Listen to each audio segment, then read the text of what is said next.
to my beer.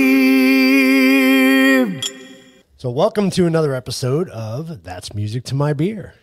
We're back talking about band names. Did we ever come up with an idea for a name for this one? A title? No, we always do that. We do it after the fact, don't we? Yeah, we seem to. Because usually we come up with an idea during the show. True. So, Because we don't know what's going to happen during the show, usually. yep. Well, welcome back, guys, and welcome to the show for the first time, Steve. Hey, Welcome. Yeah, my bro. Been trying to get you on for a while. It's, life's been interesting for the last year. I'll second that. I gotta So how go did we come farm. up with this idea talking about band names? Y'all have been talking about it for a while. I mean, I've been fortunate to be on your little group text. Yeah, Yeah, we did bring it up kinda brainstorm several it. months back. Because we talked about lyrics. Yep. We talked about, what did we talk about before lyrics? What was the first one? Oh, now you well, gotta the first make me one go was back and us. think. I think we're just introducing us, Oh, you're Right. right. Yeah, it us was. guys. Right. We Weasons. We were. Yeah. Then the second one is when we had Tim. He finally came on. Yeah. And then third one was with Heavy Metal Beer Club. Yep. Talking. Yep. Yeah. Talking heavy metal. So this is our fourth one? I think so. Yeah. Yeah, Very cool. we're a little behind, I guess. A little, yeah, a little bit. Yeah, So what are things we? have happened. What are we drinking? Well, what are you drinking? Yeah, kick us off. I actually, so I got one I've been dying to try. It's called Church Music IPA. So I've been looking at it Cool at Total name. Wine for a while. So it's by the Shop Beer Company. So I figured today would be a good day to give it a try. It's a juicy IPA. It's a 6.7. I don't know what the IBUs are on it. Yeah, I'm looking forward to trying it. Are they a local Arizona one or? I don't know. I don't know. They're over in the craft section. You know how Total Wine splits off everything that's in Arizona, and then kind of go from there. So it's over in that area. So I don't know if they are local. I was trying to find if they had an. Oh yeah, actually, right here, the Shop Beer Company in Tempe. Oh, So they are local. Right on. But cool. So yeah, I'm excited. yeah. to No, try this. we don't have Total Wines here either. No. Really? No, we just have liquor stores there. Yeah, no Bevmo or nothing. No. Well, we have I called need to smell Spikes, that. I think. That's a pretty cool liquor store, but nothing's open on Sundays. You know, they don't All the sell. liquor stores are open. Wow. Not on Sunday, and then grocery stores can only sell Good beer. wine and beer. You know. But they can't sell wine. All right. Yeah. We still can't get wine at our grocery stores. Really? It's just beer. Just beer, but at least we can get regular beer now. Yeah. Not 3-2 beer anymore. Right. Even on Sundays, we can get it. Yes. Wow, you can buy beer on Sundays? Yeah. Not at the liquor store, but at the grocery store, the regular stuff. Not the strong stuff. Yeah. All right, Jeff. What are you drinking?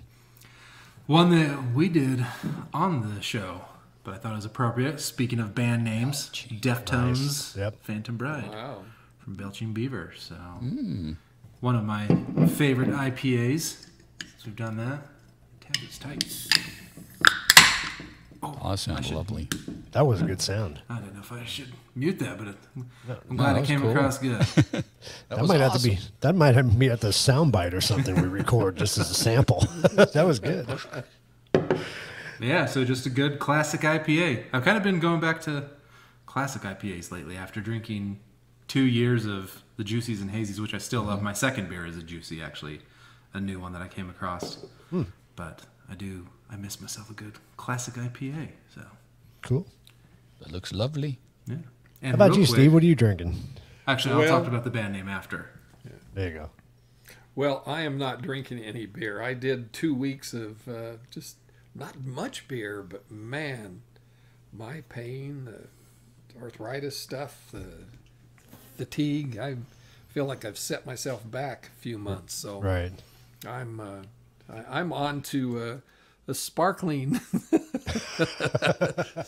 Can you see that? I think we got this at Costco in Reno, I think is where we got. But yeah, just Nixie watermelon mint. So yeah, but the beer sure tasted good.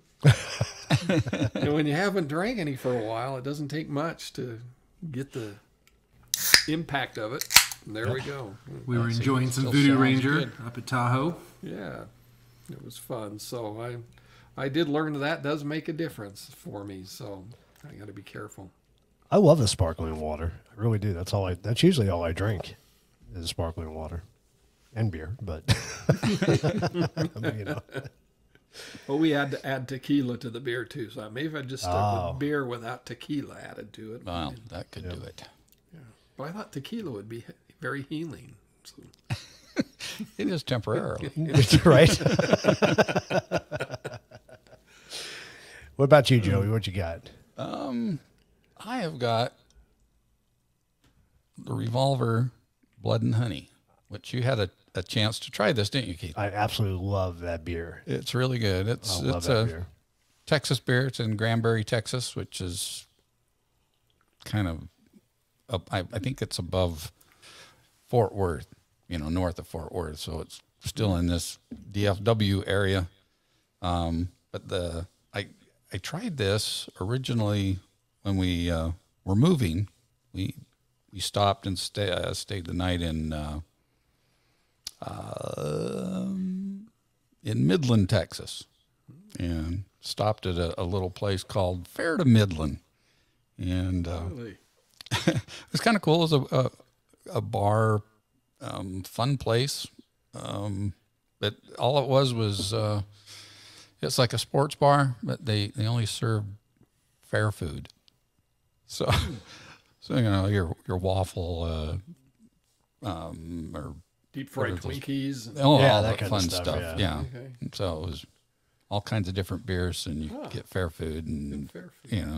and they had a million TVs in there because it was a sports bar. Yeah. Cool place too. So anyway, I go tried back. it there, and just absolutely fell in love with it.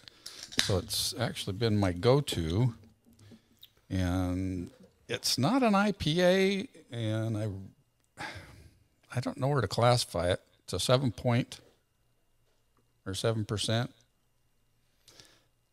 I would classify it with like a Blue Moon, really. I mean, Yeah, kind of a heft, but a little with spices in it and stuff. Really? yeah. Yeah. Yeah. What does the can say? Does it say anything specific? It's an L. It just says a Texas L, and it's brewed with blood orange peel and Texas honey and spices. Interesting. But it doesn't specify wheat versus barley. Or...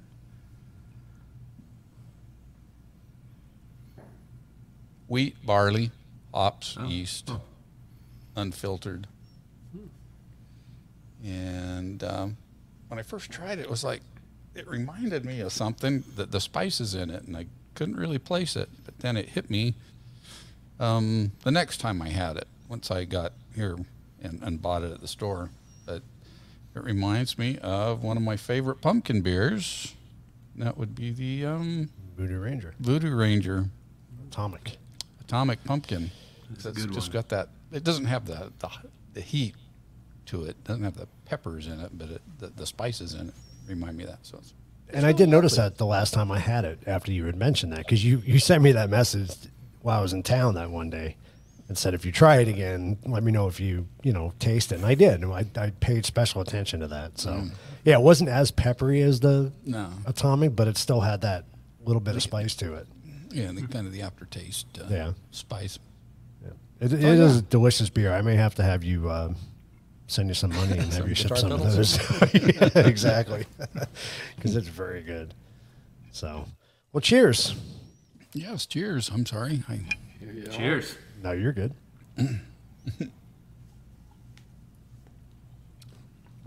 It just sounded so good. I had to just start drinking it. I'm already halfway gone, so don't worry. You're not the only one. Well, you got a tulip glass. That doesn't count.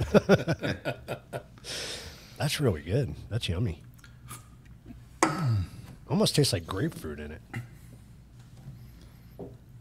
Yeah, it's really good. Not real hoppy either, surprisingly. But no, it's really good. And that was out of Tempe, you said? Yeah, yeah. Nice. That might be another one to send some guitar pedals with, because it's you guys would like that. I can't read the. I don't know where it says the IBUs on it, but I'm half blind anyway, so that really doesn't say much. so, so cool. Yeah. So talking. Let's talk some band names, shall we? Let's do it. I figure we can kind of talk about some of our own band names, and then maybe talk about some of the artists that we know and love, and if we know any history on their names. There's a lot of cool band names out there. Yeah. And somebody was talking to me about the we were talking about marketing and stuff a couple of days ago, and they talked about the band Bare Naked Ladies. And I guess the whole reason why they came up with that name, what he was telling me, I don't know if it's true or not, I didn't research it, but they wanted to pick a name that if you saw it on a marquee somewhere, you'd be attracted to it, you'd want to go see it. And that's how they came up with their name. So I thought that was kind of interesting. Like free beer. Huh? Right. Yeah, something that would attract people, yeah. So Wasn't that the Kansas show that they did a free beer Free promo beer. and it like just became a wreck or something? that's pretty. You got to be I guess you got to be creative when it comes to thinking of a name. 'Cause it's got to be marketable, right? I mean, if it's not marketable, then nobody's going to listen to you. It's As interesting to kids, me.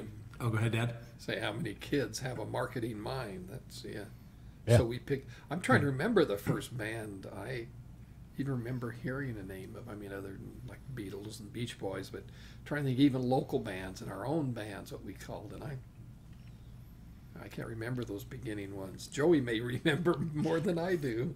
Well, I remember some of yours. But I started jotting down all the bands that I remember I've worked with.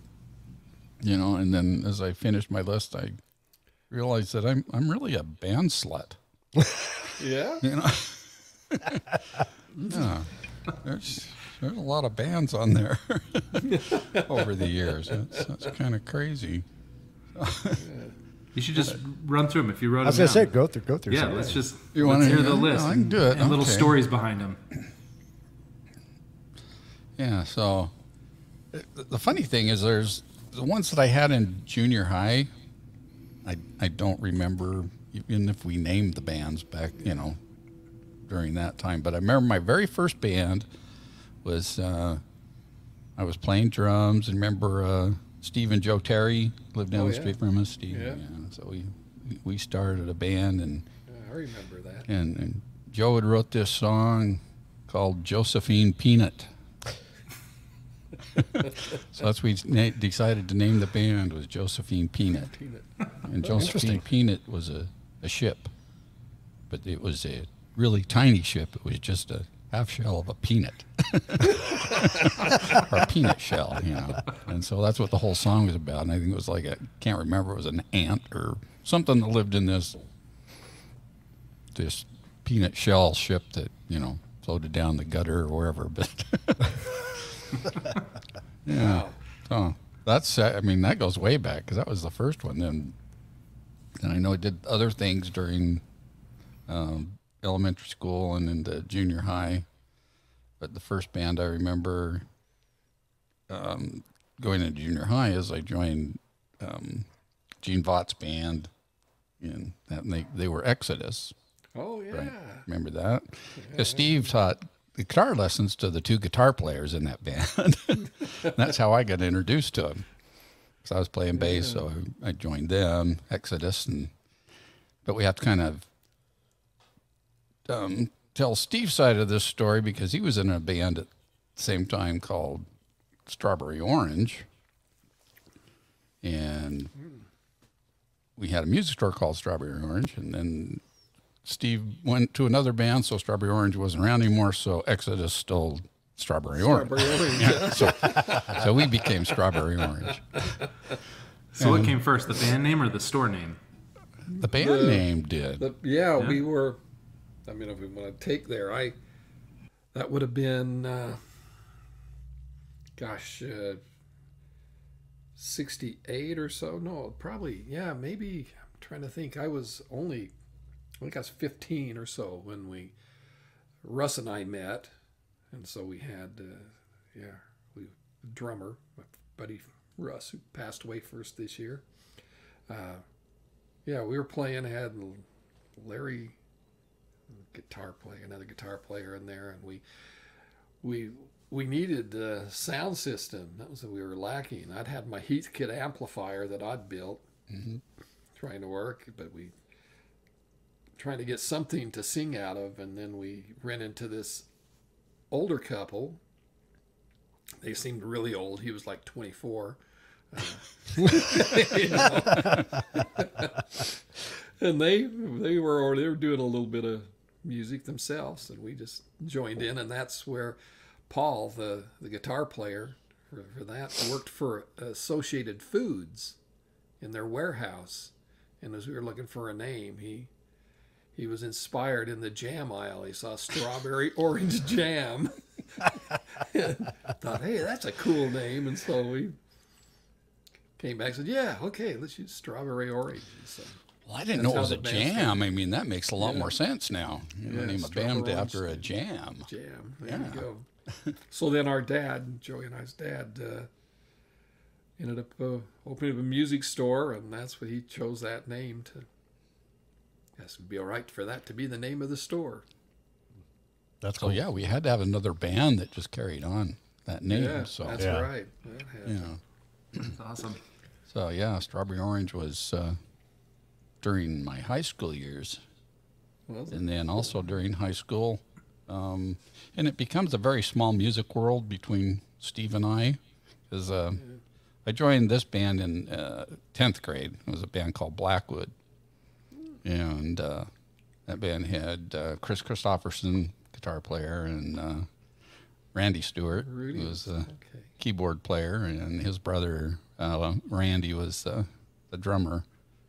And so I played with Blackwood for about a year, and those guys will pop up again. Yeah. Well, a couple of them anyway. Why Blackwood? Is there a name behind? You know, or a story I behind the name? joined that band. They were already called Blackwood, and see, I went to Kearns, and they went to Granger.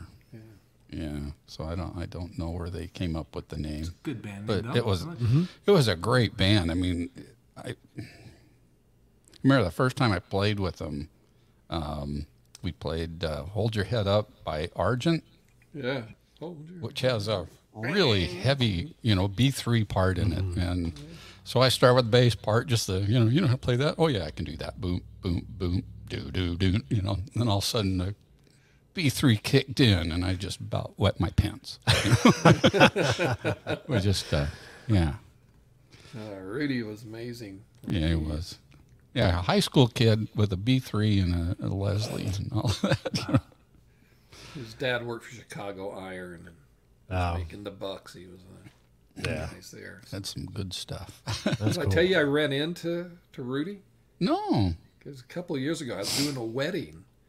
And can we diverge? Is that okay? Oh, yeah. Oh, yeah, yeah. Because, I mean, these are going to interweave here while I'm in Yeah. Utah.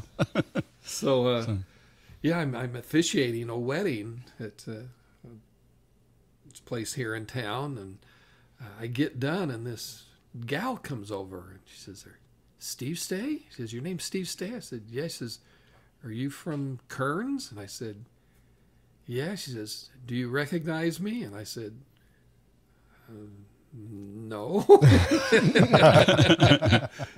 She says, well, I used to be married to Randy Stewart. I said, Julie? She says, yeah, Julie. I says, I've been trying to get a hold of Randy. We want to try to figure out how can I get a hold of him. She says, well, he's here. He's right over there. And she points across the room. And it was their niece that we were marrying. And so got a chance to talk with him. Got his contact information anyway. He still lives up in Kaysville, I think. But Yeah. yeah, fun to connect there again That's cool. with him. Wow. Well, it is very cool. Because I've lost contact with all those guys. Forever. So where were we, though? Oh, I was you're talking about Blackwood. Blackwood. Blackwood. With So, yeah. Randy. So with Came Randy. into and our that. lives. Here's to Randy. Yes. Rudy. He had white hair back. He's kind of albino looking. Big old white Way afro. afro, yeah. He was the keys player, right? Yeah, played keys, and then Claire, who went by Chris, was the bass player. Another phenomenal musician. It'd be Yeah. cool to connect with them. He said, and he's playing pedal steel now. Well, he was last time I talked. That was his instrument of choice. He got tired of playing Yeah, he everything else was- better than I ever could. Well, he you know? played every instrument anyway. Yeah. So he had his own studio, and he had an M3, I think, Hammond that he had in his studio. Yeah. So whenever he recorded some stuff at his I did. place. and I he just- recorded Elvis Lives there. Yeah, Oh yeah. at his studio. Yeah. Yeah, 'cause he played drums, he played keys, he played guitar, of course, played bass. Yeah. Yeah, crazy. Yeah. So from that band, then I had a band called Tarkus. I remember you talking about that one. Yeah, so Tarkus was had Steve Isaac playing drums and Steve Olson guitar and Scott Pryor playing bass. Which Scott Pryor is a cousin of Steve's ex-wife. I was like, why do I recognize that name? Yeah. There we go. Yeah, and so Tarkus though we that was a what band was it? It had an album I think called Tarkus.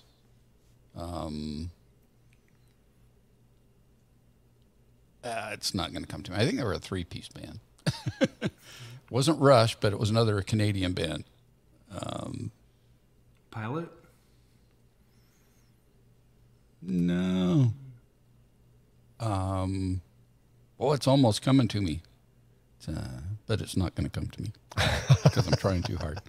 So anyway, we couldn't figure out what Tarkus really meant, so we come up with our own, idea of what a Tarkus was. And so if you've ever seen Roadkill, that's totally you can't tell what it is because it's totally flat and maybe just looks like a piece of cardboard on the ground. You know? Beyond a carcass. It's a Yeah, beyond a Carcass. carcass. It was a Tarkus. Yeah, so that's what we decided that meant. how fun. That's cool. Yeah. And from there, I got to join my brother Steve in a band called Stanley Stone. One of my funnest times to have my bro in a band with me. That's cool. And so when I came into Stanley Stone, I was replacing Chris Christopherson, who was playing bass for him, who I'd played with in Blackwood, Good. as he was the guitar player and I was the bass player. So, but anyway, yeah. So And Randy was playing keys. and Randy was playing keys. Yeah. So I've heard your story on where you came up with the name of Stanley Stone, since it was another band that I had joined that already, had the name. But I think Steve needs to take that part of this story. So How do we weave this in here? Yeah, that was I out of high school.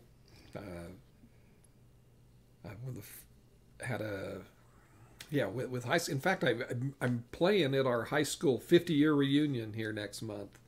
I've reconnected with guys from our band in high school. We had a 10-piece band that came out of the jazz band Yeah. that was called Emocrat. We were Democrat Washboard Company, wasn't it? Democrat Washboard Company is what it we saw. And so, we had Democrat. But,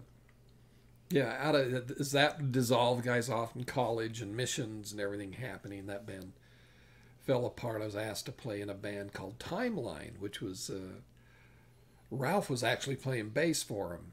My buddy Ralph from junior, I guess He was in beginning of high school. Democrat too, right? So. Yeah, Ralph was in there, so he was part of that. He was our bass player in that. And we had that band, but this band was put together in Finland. It was some Mormon missionaries that in Finland, people weren't very receptive to their message of the one true church and all this stuff, giving up coffee and beer and all that stuff. But they found out they were musicians and that if they played music, they could get people's attention. And so they formed a band on their mission in Finland, and they ended up touring around Finland, and they'd skirt into Russia and do things with the band playing music. As American band was a cool thing. So they were home and had got back together, and Ralph had played with them, and their guitar player was leaving, and Ralph asked me if I was interested and went in, and that was really the first steady band.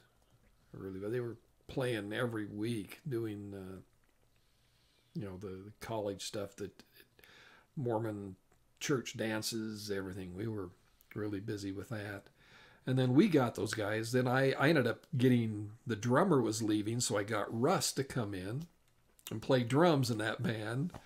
And then the keyboard player, who I've reconnected with, Daryl Fletcher. Daryl, amazing keyboardist, was in ROTC and getting out of college and having to do full-time military. And so that Rudy got Randy to come in to take his place. So now we had Russ and Ralph and me, all from Emocrat, the basis of some of the, well, I guess Rudy wasn't in there. I think that's the first time I'd played with Randy was in that band. I think we recruited him in for that. We did, yeah. And then eventually replaced Ralph with Chris on bass. Ralph was going through his own stuff, and so we did that. So now we had this four-piece, this nucleus that we then had the singer and the saxophone player, I guess was all left for them from the original band.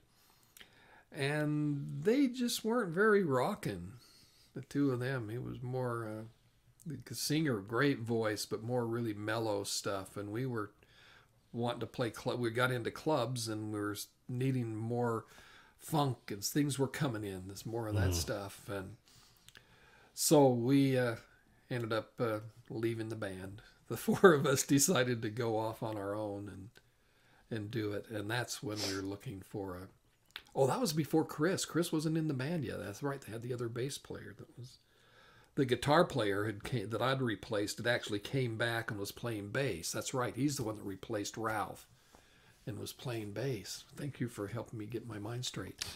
And so he agreed to be part of the Exodus with us, so we could go out and get some better gigs. And it was his wife that created the picture of Stanley. But we were sitting around, what are we going to call the band? And we're going through the phone book. We thought, let's just look for names. Let's look for something that way. And someone came up to Stanley Stone. It was somebody's name in the phone book. We thought, how about if we took that and took the E off Stanley and just put L-Y instead of L-E-Y and do Stanley Stone. And that was it. And we were just talking about just some character that didn't mean anything to anybody. We weren't heavy in marketing, except his wife drew a picture of the little guy that was... Yeah, he's an awesome looking dude. Here's our old poster, Joey. Let's see, do I have Stanley on? Oh, yeah, there he is. There you go. There's Stanley. We even had some dolls made. We did. We had dolls made. Really? That's cool. Jeff grew up with the big poster for the big backdrop that we created for Stanley Stone. That little guy's a big part of your life, Jeff, huh? It is. Yeah. So that's how that, just was, yeah, there's a name. Okay, we need a name. Yo. Here it is. I remember you telling me, though, you were in some graveyard and you came across a gravestone that had Stanley Stone on it. Do you remember that? That could be true. I mean, it was That's a later better on. story. You should tell that story. Yeah. Graveyard. Seems like we did see I remember a graveyard there, but I think it was the phone book. Or maybe we looked around and the guy happened to be in the phone book. We didn't call him up, see if he was dead. Yeah, I think you found the grave later on, but Did we? yeah. Yeah. Or somebody did. I almost remember seeing a picture of it. Huh. I think. Yeah. But that band did well. We carried that name through all of that, through expanding with WC and and you and all that coming until, even as Rudy left to do some other stuff. And brought Scott Smith in. yeah, brought Scott in, who I'm going Was to it see next month. Yeah, I'm going to see Scotty and And Steve Olson Ralph. came into it too. yeah, Steve. There towards the end, where we were focusing on doing concert stuff. Yeah, it was fun to be able to do the Molly Hatchet stuff with Joey. It's where you blew your knee out. Yeah, I tore my first ACL. Carry on my wayward son. We had it the first.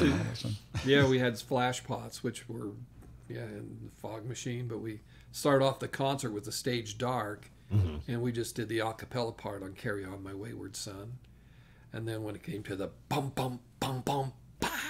The flash pots would go off, and we would just jump up in the air prior to that going off. And I came down in those platform shoes and hyperextended my knee, and I felt it go. And I'd injured it doing basketball a little bit, so I kind of knew there was some problems. But I knew as soon as I stopped moving around, I would not be moving at all. Right. And so hour and a half, I probably ran across the stage more then. I wish we'd had wireless things to put in our guitars. I could have really ran around Right. Yeah. out in the audience too, but Being tethered, you had to watch out for that cord. yeah, so it happened. But yeah, blew my knee out, that one there. So one of two to do. So yeah, Stanley Stone. All right, and Yeah, then you were leaving town. Yeah. Well, I think didn't at you that do- point, no, I what did we stuck do? around. It was that Did I the quit club playing then? stuff was really drying up, and I think you did decide to I think 1980 is to when give it up. I Yeah. said okay. And so I said, so I got looking around at where I could make some money, and I found that country bands were working. yeah. So yeah, from that I tried. Well, Steve Olson and I tried putting. I didn't try. We did put a band together with. Do you remember Shane Roundy? Yeah. Played drums, and then Scott Pryor came Yeah. back in. Was playing bass. We had a band we called Fault Line at that point. I think I did a gig with you guys as a bass player. with Oh, you that. probably Didn't we, did. when we went up in Wyoming or something. Yeah, because Scott was doing double duty with Sunshade and Rain, wasn't he, at that Yeah. time? Where he was Yeah. running sound for him. So Yeah, he and Bob had taken off to do. yeah. 'Cause I remember one gig we did. It was just a little tiny, like VFW or Eagles Club or something. Scott brought the PA with him, that big Sunshine Rain PA. We thought we were superstars on that one. Yeah. So from that though, started making some changes because we needed a front man, because none of us were really front men, and we met a kid that had moved to Salt Lake from Nashville, and his name was Tony Owens, and Tony was a great front man, great singer, and just charismatic dude. And so we kind of joined with him, and we started a band called SC Rider. And that band went through a lot of different changes. So the SC, of course, was Salt City Rider. We're from Salt City, Salt Lake City, but it was Salt City Rider. I started getting some recognition from the radio station, from KSOP, and so we started making some changes. Got what was the first one? We had I want to call him Rui. What? Tyler. Rui That's Tyler what's Green. good. Yeah. Yeah. Yeah. Tyler came in and started playing. Who's back in Salt Lake now? Is he now? Yeah, he got divorced. cool. And, he's back in Salt Lake. Yeah. Is that how you guys met, Tyler? Was it because of you, Joey, in that band? Well, I'd seen Tyler was Steve's friend, you know, your dad's friend. So I knew Tyler, him the from- first band I ever really got into. Tyler and his dad worked for he was a corrections officer and had moved. He had ran a prison in Arizona, in Florence. Yeah, he was in Florence, Yeah, and they'd moved. and he came back to Utah. Yeah, and so I heard these kids in the neighborhood, and church kids, that these two brothers, he and Jack, were there, and they played guitar, and I said, "Wow, let's get together." So we terrorized the neighborhood. That was one of the first bands I played. I don't know what the name of the band was, but Tyler and Jack, and I don't know who played drums, but that was my first real kind of solid. We were actually learning tunes. Yeah, I think it was you that told me he had moved back, and we were looking for a guitar player, and you suggested him. That's what it was. So we had Tyler come over, and it was like magic. No, Yeah. well, what happened is that, Tyler moved away. I was probably 13 around that time when he and Jack left. Broke my heart. Didn't know if I'd ever find rock and roll.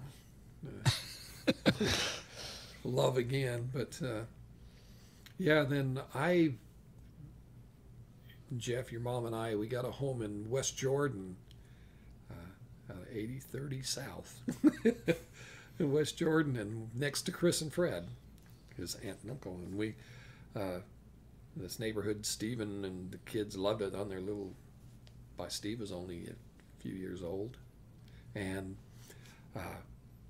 one day I get a knock on the door, and it's this big old guy, beard, and he just seemed just massive.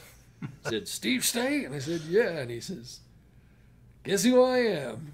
And I'm going, "Just don't beat me up if I get it wrong." And he steps in, he started laughing, and that was his laugh from the time he was a kid. He had that laugh. I said, "Tyler?" And they just lived 2 houses down from us. He had bought a home there too right. and moved back.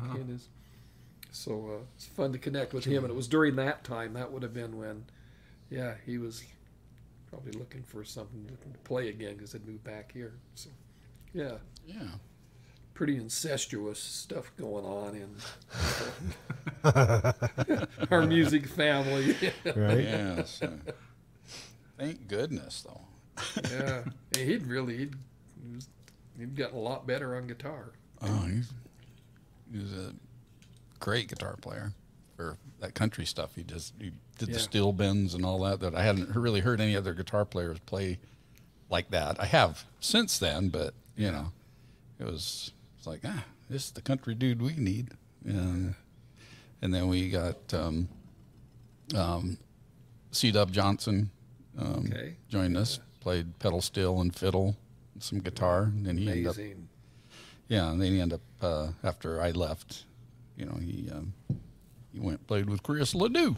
Yeah, he toured with him for a long time. Yeah, so it was a great band, and we did quite a bit.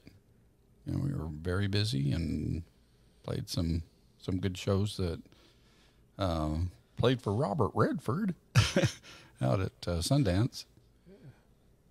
He had a shindig out there that we played for, so we got to meet him. And Would you say that band was more successful than Stanley Stone, or? No, I'd say I made more money with Stanley Stone. Yeah. Yeah, because we were 5, then we went to 4-piece, and we did pretty good that way. This was S.C. Ryder ended up being a 6 or 7-piece. Because then we got Rod Strong playing keys. Yeah. And turned out to be just a really dynamic, super country band. And So that's how Tyler and Rod connected, was through that then, probably, huh? no, actually, Okay. Tyler brought Rod in. 'Cause Rod played in a band with Tyler earlier. I can't remember what the name of the band was, but anyway. Okay. Yeah, we ended up getting Tyler's brother-in-law playing Okay, drums. Drums. Yeah. And so, yeah. that's how that worked out. How funny. But So then, Tyler did Wasatch after that? yes, That was yeah. all after. That's he and Rod and his brother-in-law and Jack and all of them. Yeah. Yeah, because I think it's after, because Tony went back to Nashville. I moved to Arizona, and C-Dub went and played with Chris Ledoux. And yeah, but yeah, it was difficult times. That's why I made more money with with Stanley Stone, because I went broke and bankrupt playing with S.E. Ryder, and so we had a bailout offer come into Arizona, by Lisa's folks, and so we couldn't turn it down and made it to Arizona in 1984. I remember October 18th or something. I remember you left and it snowed. We got like Yeah, a it foot and a snowed right half of after snow after we you guys missed left. it. Yeah. Yeah, it was the night before we left was Grandpa Patterson's 80th Okay. birthday celebration. Yeah, which would have been the 16th. Yeah. Yeah. We did that. So Yeah, so we made it to that and then left the next morning. yeah, I remember loading up your truck. The truck, everything just Looked like Beverly gypsies, didn't we? Yeah, Beverly Hillbillies for those of you that are old enough to remember. Yeah, good times. That was sad seeing you guys leave. That was hard.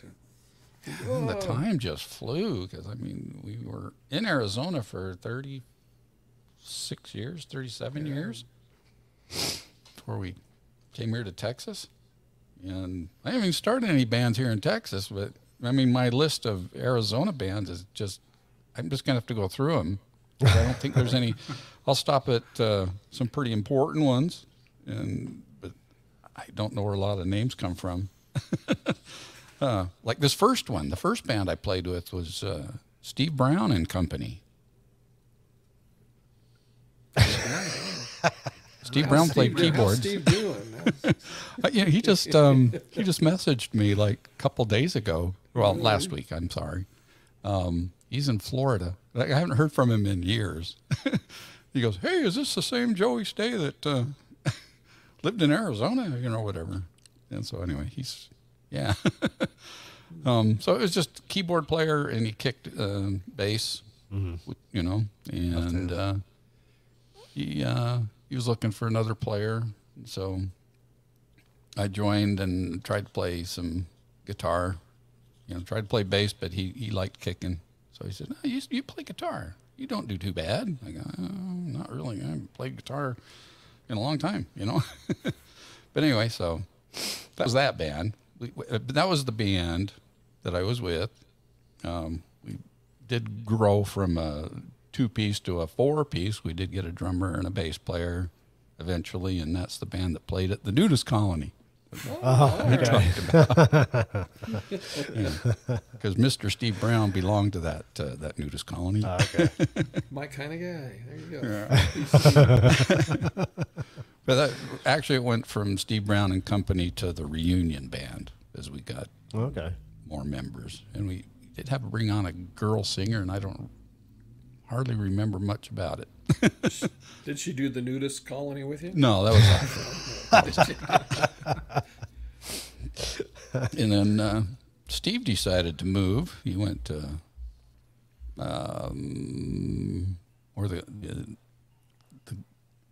the London Bridges. I'm sorry, Lake Havasu. Havasu. Yeah. So he moved to Lake Havasu and bought some party barges, and he was making a business doing that. And so we Good business. We took what was left of that band. So we had Donnie was playing bass, and we brought in another guitar player and same drummer. And we started a band called Cowboy Rockers. All right. Yes. And then I played with a band called Mother Pearl Band. And the funny thing, I have to bring this one up. So Mother Pearl Band, there were 5 of us, okay? And we're all in Arizona. And I've lost contact with all those guys except for the drummer. I connected with him a couple years ago. He was playing in some band in Vegas at the time. And then I saw that he moved to to Texas, you know, and he's playing with a signed artist right now.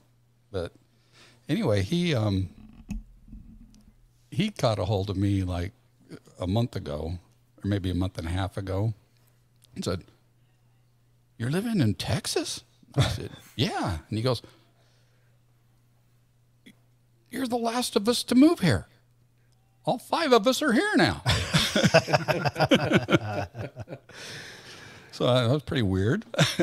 So yeah, we're all within at least a 45-minute drive of each other. Really? That whole band, yeah. That's crazy.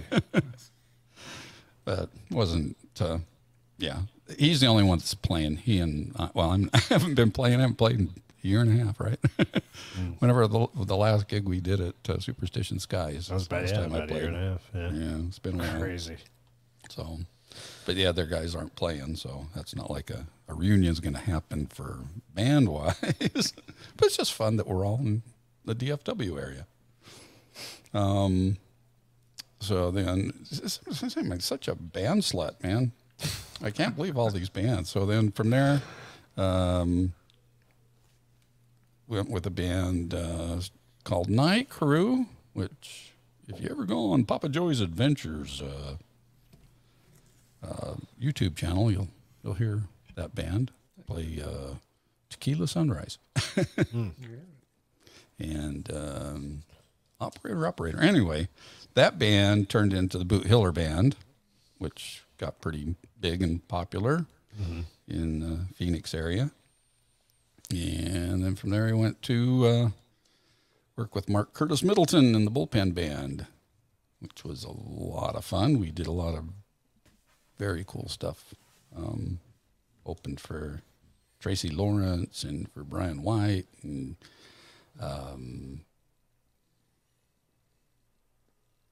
yeah, that guy too. See, I need to write everything down or I'll never get it. But anyway, we had some good success with that band. And so the story behind that, Mark was well, he still is. He coaches baseball, but he was signed by the Texas Rangers ball club, and he was signed but never, he was drafted. No, he was drafted but never signed. I think during that time, he had some injuries that kind of messed that up for him. But he's always been very passionate about baseball. So when he started his own band, he's going to have a bullpen behind him, you know. So that's the baseball reference there for the Bullpen Band. That's cool. And yeah, I played with a band after that called Milk and Honey. Well, actually, I played with Mark Curtis Middleton in the Bullpen Band a couple times. But there's some bands in between that. So we had, well, what about just when did the your little cowboy gig, your solo gig that you did with? You know, I forgot you about had that. Rachel and all of that. Yeah. Yeah, that's where I got the Cowboy Joey Lee.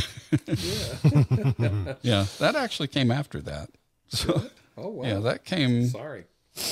No need to be sorry. Yeah, because the kids were, as I say, my oldest kids were 16 because they just started working at that time. So that would have been, dang it, yeah, that would have been 96. So it was in between. It did get squoze in there. Well,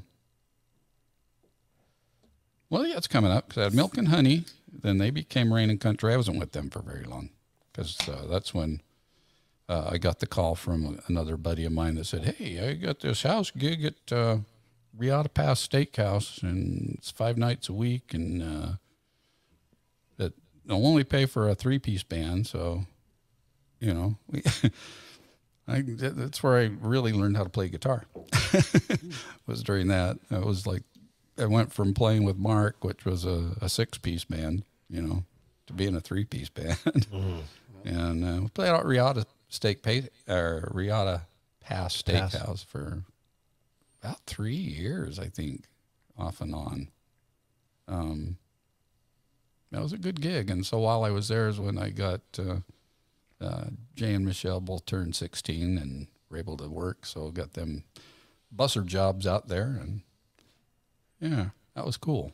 And so Riata Pass was owned by a restaurant chain here, not here, in Arizona anyway, called Bill Johnson's. Bill Johnson's Big Apple. And so when they closed Riata Pass, they took all the employees that were at Riata Pass and put them into the different restaurants. And so there was one in Mesa that they went to, and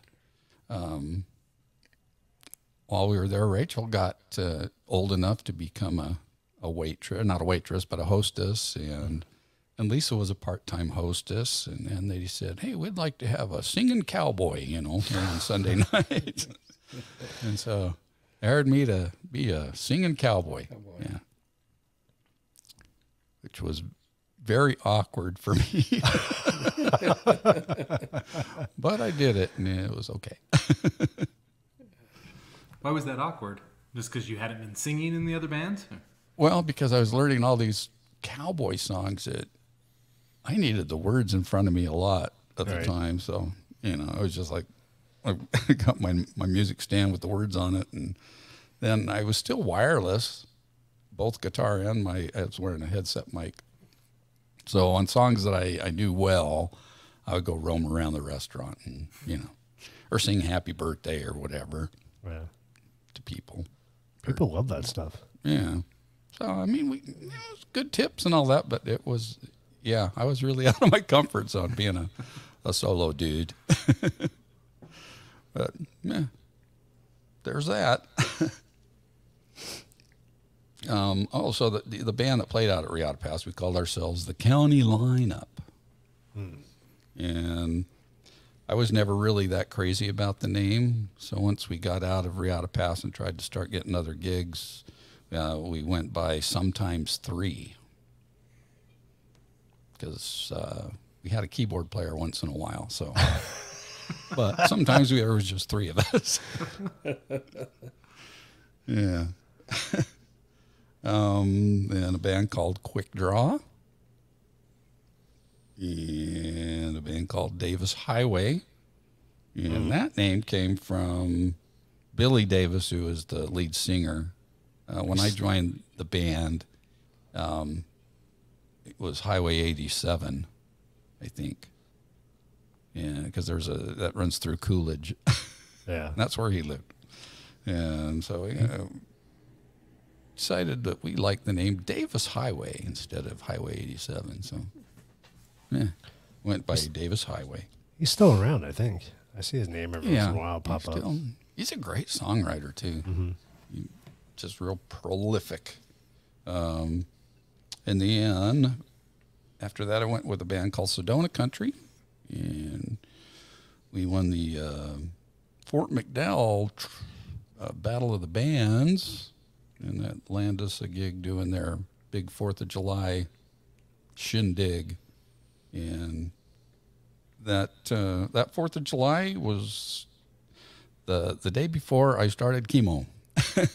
Oh, really? And so that was really the last gig that I really played for a few years, while I went through treatment and stuff. And so coming out of that, it's when I met Keith. Oh, wow. Yeah, so that was like trying to get back on that horse again after not playing for a few years. But you had some new guitars you picked up. And yeah, I still love guitars. I just haven't played a whole lot in front of people. So, but then joined Keith, and he had a band called Rattle Cat Junction. And I'm sure you want to tell that part of the story now, since we're bringing it up. Well, so Rattle Cat was, it was actually decided by Facebook. It's kind of funny because I had gotten together with Shane and Tim. And I think Tim is the one who introduced you to us, wasn't it, Joey? Mm-hmm. Initially, yeah. So we had gotten together. I had played. Long story short, I had played with a few different bands here that went south, and I was going to give it one more try. I was like, I gotta try this on my own to see if I can start a band. I've never tried to start a band before, so I met Shane, I met Tim.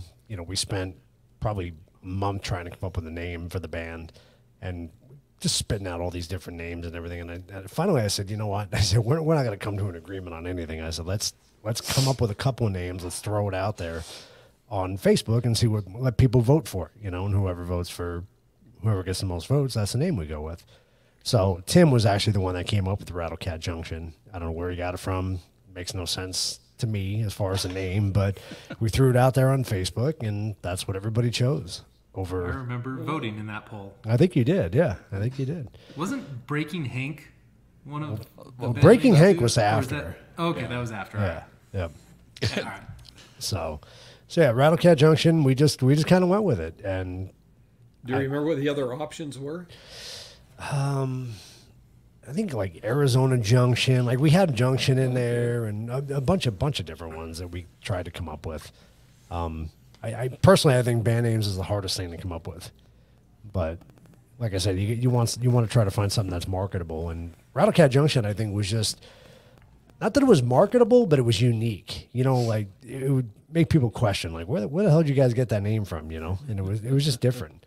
So we kind of always shortened it to RCJ, right? I mean, that's kind of what it always ended up being. But I mean, I think that band, I think we were very successful with that band. Yeah, and I need to back up too, because before that, I was putting a band together with, before I met you, I was trying to work. That was when I was working with Todd and Jack and Phil. Right. And we were trying to get a band going that we called it Dirt Road Choir Boys. Mm-hmm. Yeah. But I think we only played a couple times, and so when Tim got a hold of me and said, I think we're going to be replacing our guitar player and stuff. He said, you ought to come, check us out and whatever. And I looked at what you guys were doing, and you were working, and that's what I was looking for. So there's my sluttiness again. Jump ship so I can go make some money. And, but it was a good choice.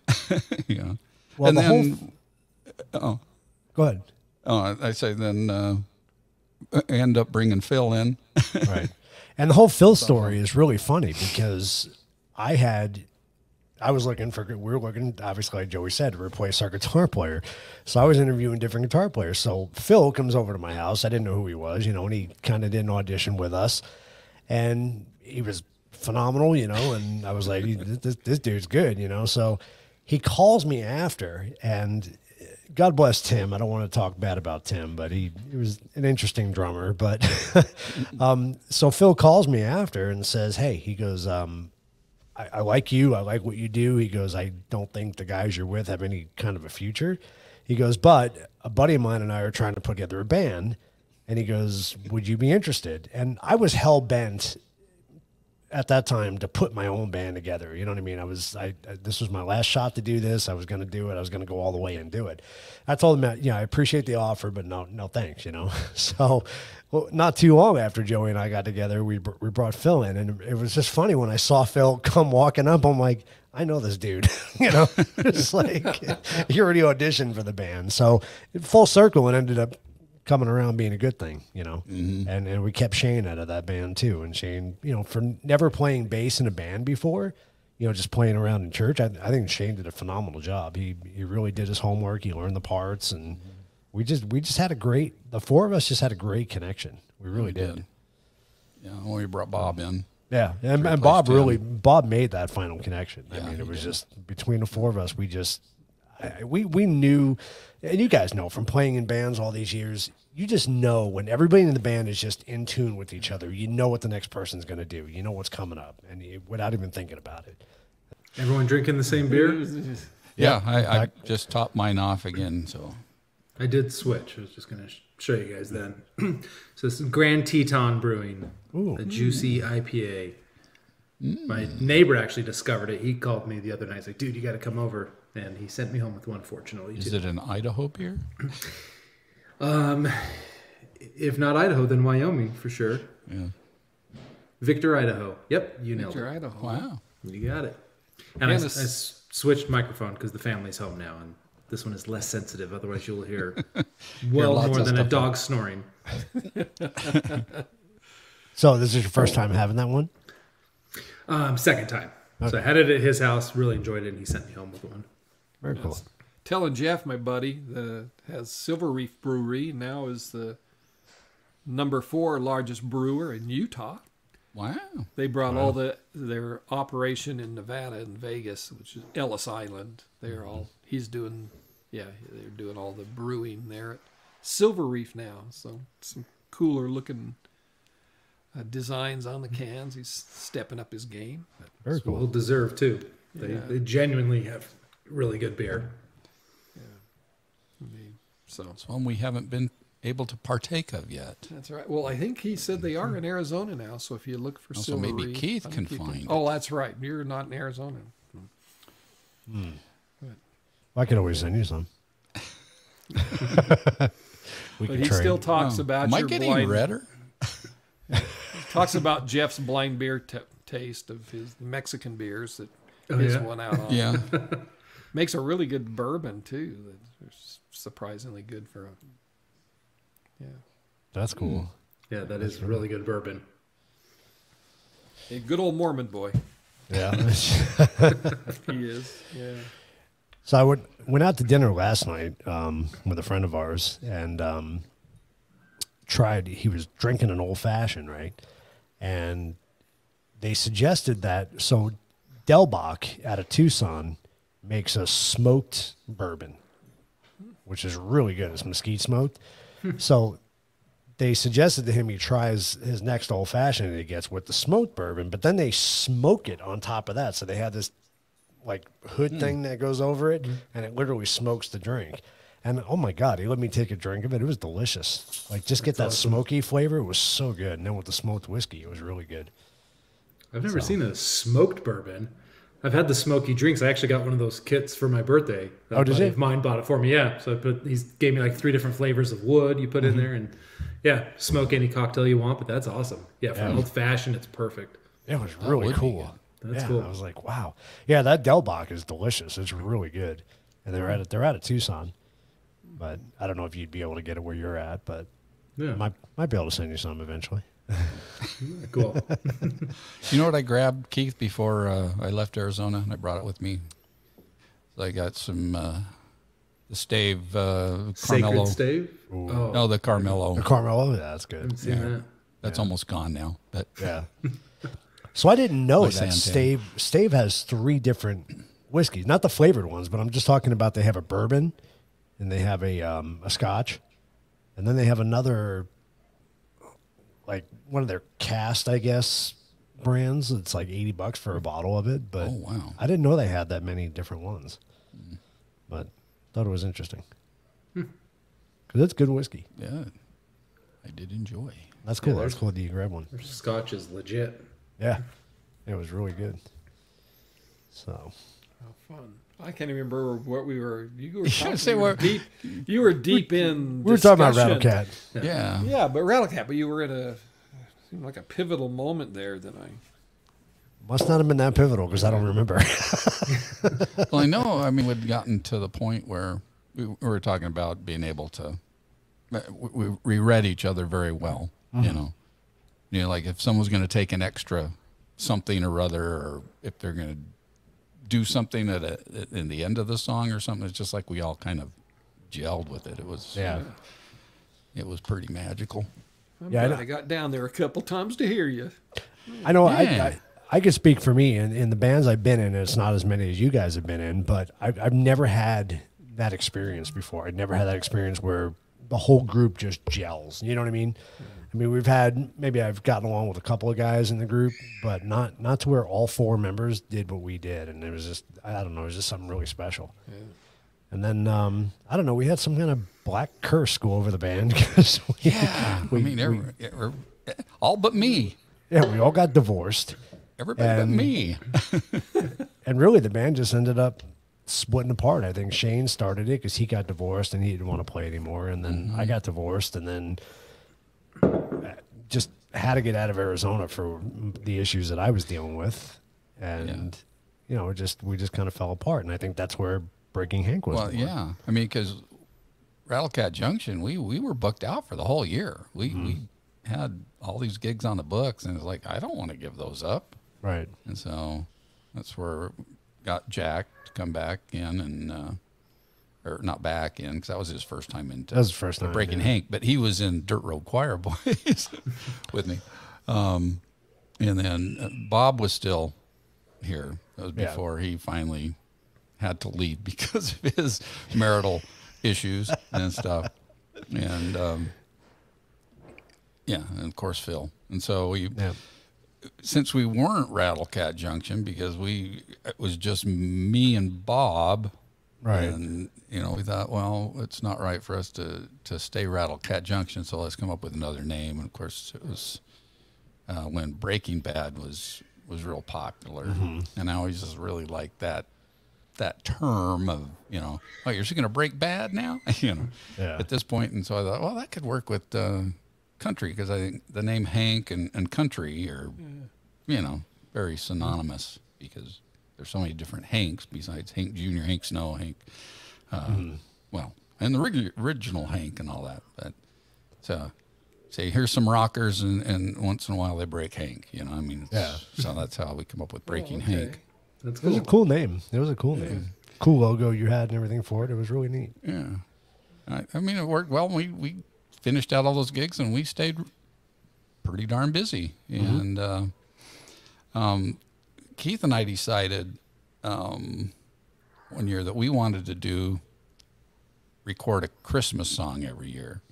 And so we did Mary, did you Mary know? Did You Know the first time, and then he was in Vegas, and I said, hey, we need to record another one, and he came back, and then we recorded New Kid in Town. Yeah, New Kid in Town. Right. And it was just like, oh, this is really great, you know. We well, and I know what it was, is we were like the regular band out at the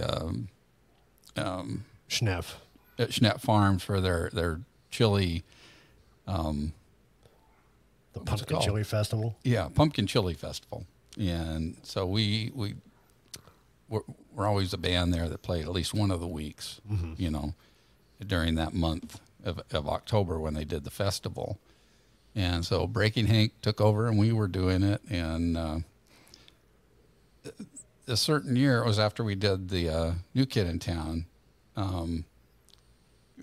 Carrie said, well, do you guys want to do 2 weeks? You know, because they weren't really happy with other bands that they had come in. And I said, yeah, I would love to. And I thought, I'm going to reach out to Keith before I tell Breaking Hank, you know, that they want us for 2 weeks. So I reached out to Keith and said, hey, do you want to try to do Rattlecat Junction reunion at Schnepp Farms for a week? And so he thought, oh, that's kind of cool. And we got hold of Bob, who was living in California, and Shane was still in Arizona. And so, yeah, everybody got on board. And so 1 week we had Breaking Hank. The next week we had Rattlecat Junction. And how it was like 2 years that we hadn't played Yeah, together. it was 2 years. Yeah. And we didn't get a chance to rehearse, nothing. We just went in there cold, and we didn't miss a beat, Nope. except for some lyrics. Yeah. Yeah, that was some- pretty funny. We have that some recorded good too, stuff. which is good. Yeah, it was like we didn't stop playing. It really was. I mean, it was that, and that I think that's a testament to how close we really were as the four of us was. But you know, you talk about the music world being such a small world. I have history with Jack too, because I played in a band with Jack several years back called 61 South. And it was Jack, myself, Donnie Grubb, and Scott Tian on drums, and we were a pretty successful band too. I mean, I would say, you know, next to Rattlecat, that was the next most successful band that I had ever been in. So that was a lot of fun too. So yeah, so Jack and I go back. There was some bad blood initially because of how the band broke up and how I ended up leaving the band, but you know, that's gone now. So. But No, that's fine. It was fun because I sat in with you guys a couple of times with Breaking Hank Yeah, too, with because I Breaking came Hank. back into town with Mats and stuff like that. So and Yeah. I I enjoy playing with Jack. He's a good guy. And Keith decided he wasn't happy with the music scene in Vegas. There was no music scene in Vegas, at least not for me anyway. Yeah. So he decided to. So I convinced him to come back, and we actually got Bob to move back from California, which didn't turn out so well. But anyway, he came back and started playing with, or Keith did start playing keys with Breaking Hank. And at that time, Phil decided he didn't want to play anymore, and so Keith came in to replace Phil. So he was on keys instead of guitar. So now we're back to that 4-piece like we had with with Rattlecat Junction, and then we were still booking as Breaking Hank, but we had people coming in that remembered us as Rattlecat Junction with Keith back. So then we ended up being Breaking Hank, the band from Rattlecat Junction. Right. So Rattlecat Junction became this fictitious town that we just kind of rolled with. So Breaking Hank was the band, but we were the band from Rattlecat Junction. So. Yep. And then COVID I hit. did a little, and then you and I did some duo stuff for a while too. We did do some duo stuff before COVID hit. Yeah, and then COVID just destroyed everything. It did. And But that's got the us end online. of But my got us story. on here on doing live stream stuff. You're right. Amen to that, because I really think that made the live streaming take off. Yeah, it actually got me playing more. So Yeah. yeah. That's cool. Remembering my mute button when I sniffle. So I saw one of the last Rattlecat Junction shows then, because I saw you Yeah. in November of 2019, so it would have been at least in the last Yeah. few months there. And that was at Skies, right? Skies. Yeah. Yep. Yeah. They're an APJ. Am I talking like a local? APJ. Patchy Junction. AJ. AJ. No, AJ. no P in there. No P. No, it's just AJ. Yeah. So Up against the stations. Yeah, that was fun. So I got a couple more bands, but I want to hear from Jeff too. So I don't want to take up the whole I time. don't want to take up any more time. I'm done with mine. I'm sorry. You can have me all go right. first, You're a but because band I'm the slut. biggest band whore. So I'm a band whore in terms of coming up with names, but not actually ever creating a band that goes by these names. So mine won't be too long. I wrote them down here. So like when I was 12, 13, like friends, like a few of us started playing guitar, but we didn't really have bands, but we would just come up with band names.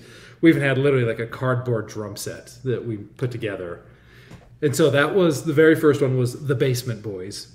And that's because we just hung out in our basement Basement. Yeah. all the time. We would film videos more than we'd play music. We Right. would film like fake episodes of like the David Letterman show, and we'd make our own little like silly movies. But anyway, so we were the Basement Boys, which was again not a real band. And then we changed our name to Cold Spoon, even though we weren't a real band. We needed to change names, and we were Cold Spoon because we heard that if you go for a hernia check to the doctor, but you're a little too excited, then the doctor will touch it with a cold spoon to get you to go down. So we even again, this is 13-year-old boys. We even had a logo of like a spoon going up, and then it was all like droopy at the end. And had frost hanging off the end. And then we were still not a real band, but we changed our name to No Crust because of the movie The Breakfast Club, where the jock is making fun of the kid because he has PB&J with the crust cut off. Crust cut off, right? So we were No Crust. Then my buddy thought if we were going to ever become like an 80s metal band, which we weren't ever going to be, but our name was going to be Queen Anne's Lace because it just sounds like pretty yet metal at the same time. Right. So Queen Anne's Lace, again, none of us really did anything with this. Then the So first was that with, so was that with Josh and Jared? that was Josh and Jared and Sean and Sean. Nick and yeah. Okay, Yep. you guys. Okay. So a bunch of fake names. So me, Josh, and Sean actually ended up playing instruments a little bit, but we didn't do anything. And then the first real band that I played with was called Mild Abrasive. And it's just from the soft scrub cleaner. It's a mild abrasive cleaner. And I liked that name. I thought that was cool. So that was like the first actual gig we ever played. And so Gentry and I have talked about that's how we met. We did a junior high, like end of 9th grade gig at Gentry School. I wasn't from there, but our bass player was. But anyway, so that was mild abrasive. So we played that gig, and that's how I didn't actually even meet Gentry then, but his band was the other band that was playing that show. And then we met in high school the very next year. But then Gentry and then Mild Abrasive broke up because I went to one high school and the other guitar player went to another high school. And so then I would just like jam with random guys at high school. And so we played the talent show the very first year that I was there. And we didn't have a band name. So like we're literally about to go on stage and like, what's your band name? We're like, we don't have one. And my buddy was the MC for the show. He's like, dude, I got you. Don't worry. So the lights are off. He's like, now welcoming Evil Death Tongue. So for about 4 minutes, I was in a band called Evil Death Tongue. And we played a collective soul song. So it was nothing that matched the band name Evil Death Tongue. After that, I then, probably the most legit band I'd ever been in was called Nothing Sometimes. So I was working at Guitar Center at the time. I was just sitting there playing bass. And one of the other guys who worked there, he's like, oh, dude, you play bass? I'm like, sure, yeah. Like, who doesn't? Like, you know, at that point, I didn't even understand, like, just because you're a guitar player doesn't mean you're a bass player. It means you can play bass, but it doesn't mean you're a bass player. But I lied, and I was like, yeah, I'm a bass player. So I joined their band. Those guys were like in their early 20s or whatever. And they're like, well, we're about to go in the studio and we need a bass player to come in. I'm like, hell yes, I'm your guy. Let's do it. And amazingly, it actually worked out. And to this day, I'm actually still pretty damn proud of what I came up with for that, especially just kind of faking my way through it. Yeah. I have to interject on this part of it. Yeah. Because you're Nothing Sometimes, that name was what inspired my band, Sometimes 3. So when you said sometimes, I was actually going to comment. We both have been in a sometimes band. No, so that was nice. that. That's cool. Right on. But yeah, so we did that. So I was only 16, 17, and we legit like went in the studio, spent a good couple weeks there, recorded the album with those guys. We were practicing. Fortunately, I had a cool dad that would let me do this. Like on school nights, I was out till 11 o'clock or later on school nights because we were rehearsing, and and then girlfriends, which eventually turned into my first wife, just got the better of me, and I quit the band. And it was the stupidest thing because like right after I quit, they flew to New York and played for Clive Davis. They didn't get a deal because they were too old. They were like 23, and Clive Davis was like, you're too old. So I could have been like the young blood that, who knows, maybe would have you and worked for him. Tipped him over the edge. Yep. They played like a Vegas festival. They did like all this stuff right after I had left that band because I wanted more time with my girlfriend. She was getting upset that I wasn't spending enough time with her. And I remember good old Pops here was even like, you're being stupid. Like, you got the thing going, especially at that age, playing with these guys who actually have jobs and money and, you know. But anyways, it was still a really cool experience. After that band, I then got involved with Dan Whitley. So I was going to ask, was Dan Whitley in Sunshade and Rain? Why do I think of his name when I think of that? Yeah, he came to replace one of the guys in Sunshade and Rain. I mean, Okay. Yeah, he was there to the end of when they All right.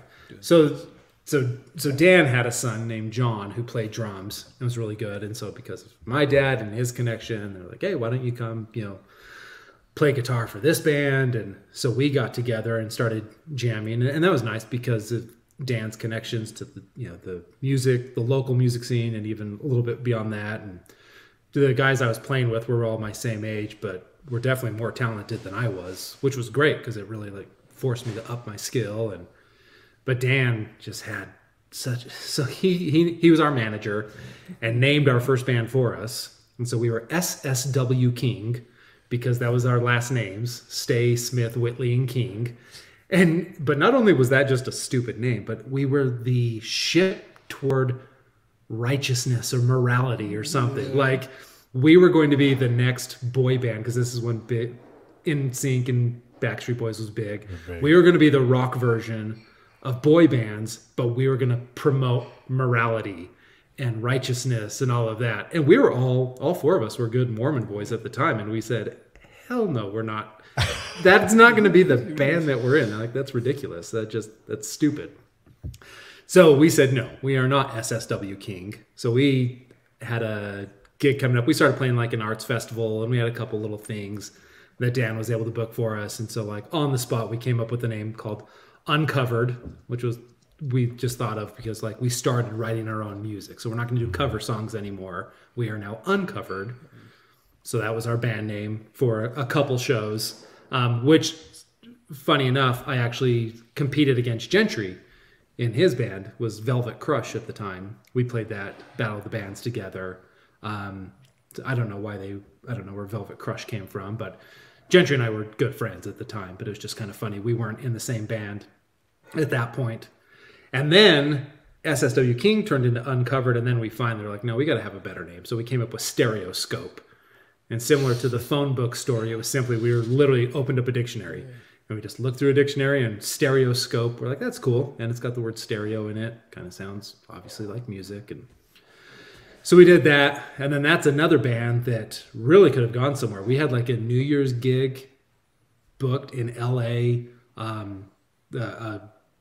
don't know, producer, promoter, whatever. He came out to Utah and everything. And I met with him and Dan.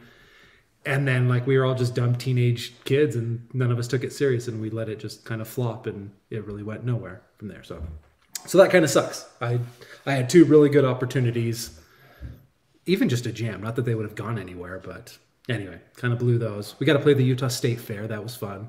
That was a really fun gig. The only time I've ever walked off stage and there's like little 10-year-old girls like, will you sign this piece of paper for me? Like, well, this is cute. Like, right on. Yeah, I'll do that for you. And then from there, then after that, Gentry and I were like, this is ridiculous. Like, why don't we play together? Like, we keep playing in almost competing bands. Like, let's just get together, And this wasn't until like 12th grade that we finally got smart and did that. And so me and him were both working at Smith's at the time, Smith's grocery store owned by Kroger. And Aisle 9 was the candy aisle. And so that was our band name, was Aisle 9. And our first couple shows were at the grocery store. We played like a charity event at the grocery store. We played at a charity event. There was a competing grocery store that opened up across the street. We're like, hey, can we play at your grocery store for free? Like, we just want to get our name out there. And our boss got pissed. Like, you guys work for me. You're going to go play at their grocery store? We're like, yeah, we absolutely are. So, again, we were dumb kids. So that was Aisle 9. That was like such a good band name. I love that name. Especially for the time, because this is when it was like Sum 41 and SR71. There was like all the band names in the late 90s had a number in them, so I just thought that was clever. And then I moved to California, and that's where I met Tim, who's been on the show obviously a few times. And Tim was just playing guitar one day. He was the valet guy. I think we've talked about it on the show, so I'll go into detail. But so he was the valet guy. He was playing guitar, and it literally sounded like me playing guitar. I've never heard someone who sounded so much like me and playing the songs that I play. And so it's like, dude, we've got to get together. So me and him played, and I was kind of joking about it the other day. We never had a name. We were Jeff and Tim, or Tim and Jeff, whatever. There was never really a band there. We would just jam, and we only had, I think, one little open mic night. It never went anywhere, but still, I've never gelled so well rhythmically with someone. Then over the last, in my adulthood, I would say, I then came back to Utah, and some guys in the neighborhood were like, hey, we got a little cover band. We just need another guitar player. Will you come jam with us? And that was the Rain Grooves. I thought it was a stupid name. It was named because of the grooves in the road that like disperse the rain, the Rain Grooves. But we had fun. I was fortunately mature enough at that point to not take myself too serious. Like, whatever, this is just fun. I'm just jamming and having a good time, and they were cool guys. And so we did that, and then the Rain Grooves kind of broke up, and then some other guys in the neighborhood were like, hey, you got to come play with us. Like, there's some big stuff about to happen. And that was the Turks that I played with, which I thought was another just incredibly stupid band name. But I won't even get into it. It's a whole nother story. But there was just some very interesting things that happened with that band in terms of we were going to have a record guy from Epic Records. Well, no, he supposedly flew out. I'll just quickly tell the story. So I'm just not going to say any names, but because the lead singer said, look, I've made contact with Epic Records and they're going to come out and they're going to see it. So we had a couple regular shows at Liquid Joe's as a bar here in Salt Lake. It's like, and so the A&R rep from Epic Records, I got in touch with him because of a friend of a friend. He's going to fly out to Salt Lake. He has a layover actually in Salt Lake the night of our gig. So he's going to come out to the band and he's going to watch us play. That's amazing. Like, are you kidding me? Mm-hmm. Like, who gets this opportunity? And so anyway, it's the day of the show. We're setting up. We're getting ready. It's like, where's this guy at? It's like, oh, he's texting me right now. Or he's calling me. Like, he's on his way. He just landed at the airport. He's on his way. We'll probably have to just get on stage, and then he'll show up. So we get on stage. We play our show. We get off stage. Like, where's the guy at?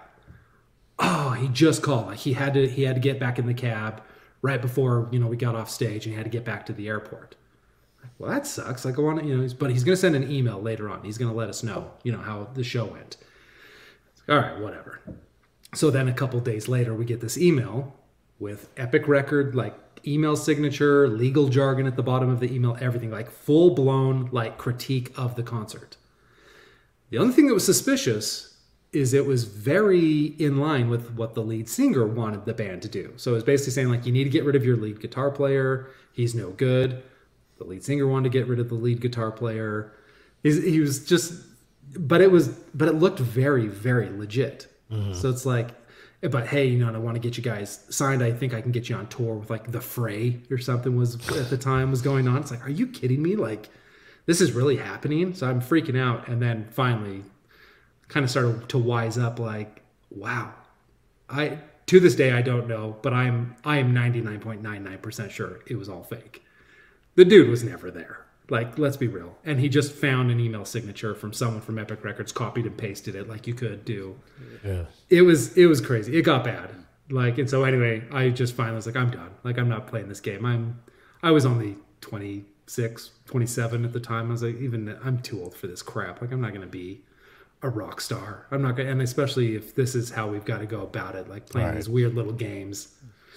So anyway, I left the band and it got really ugly at that point.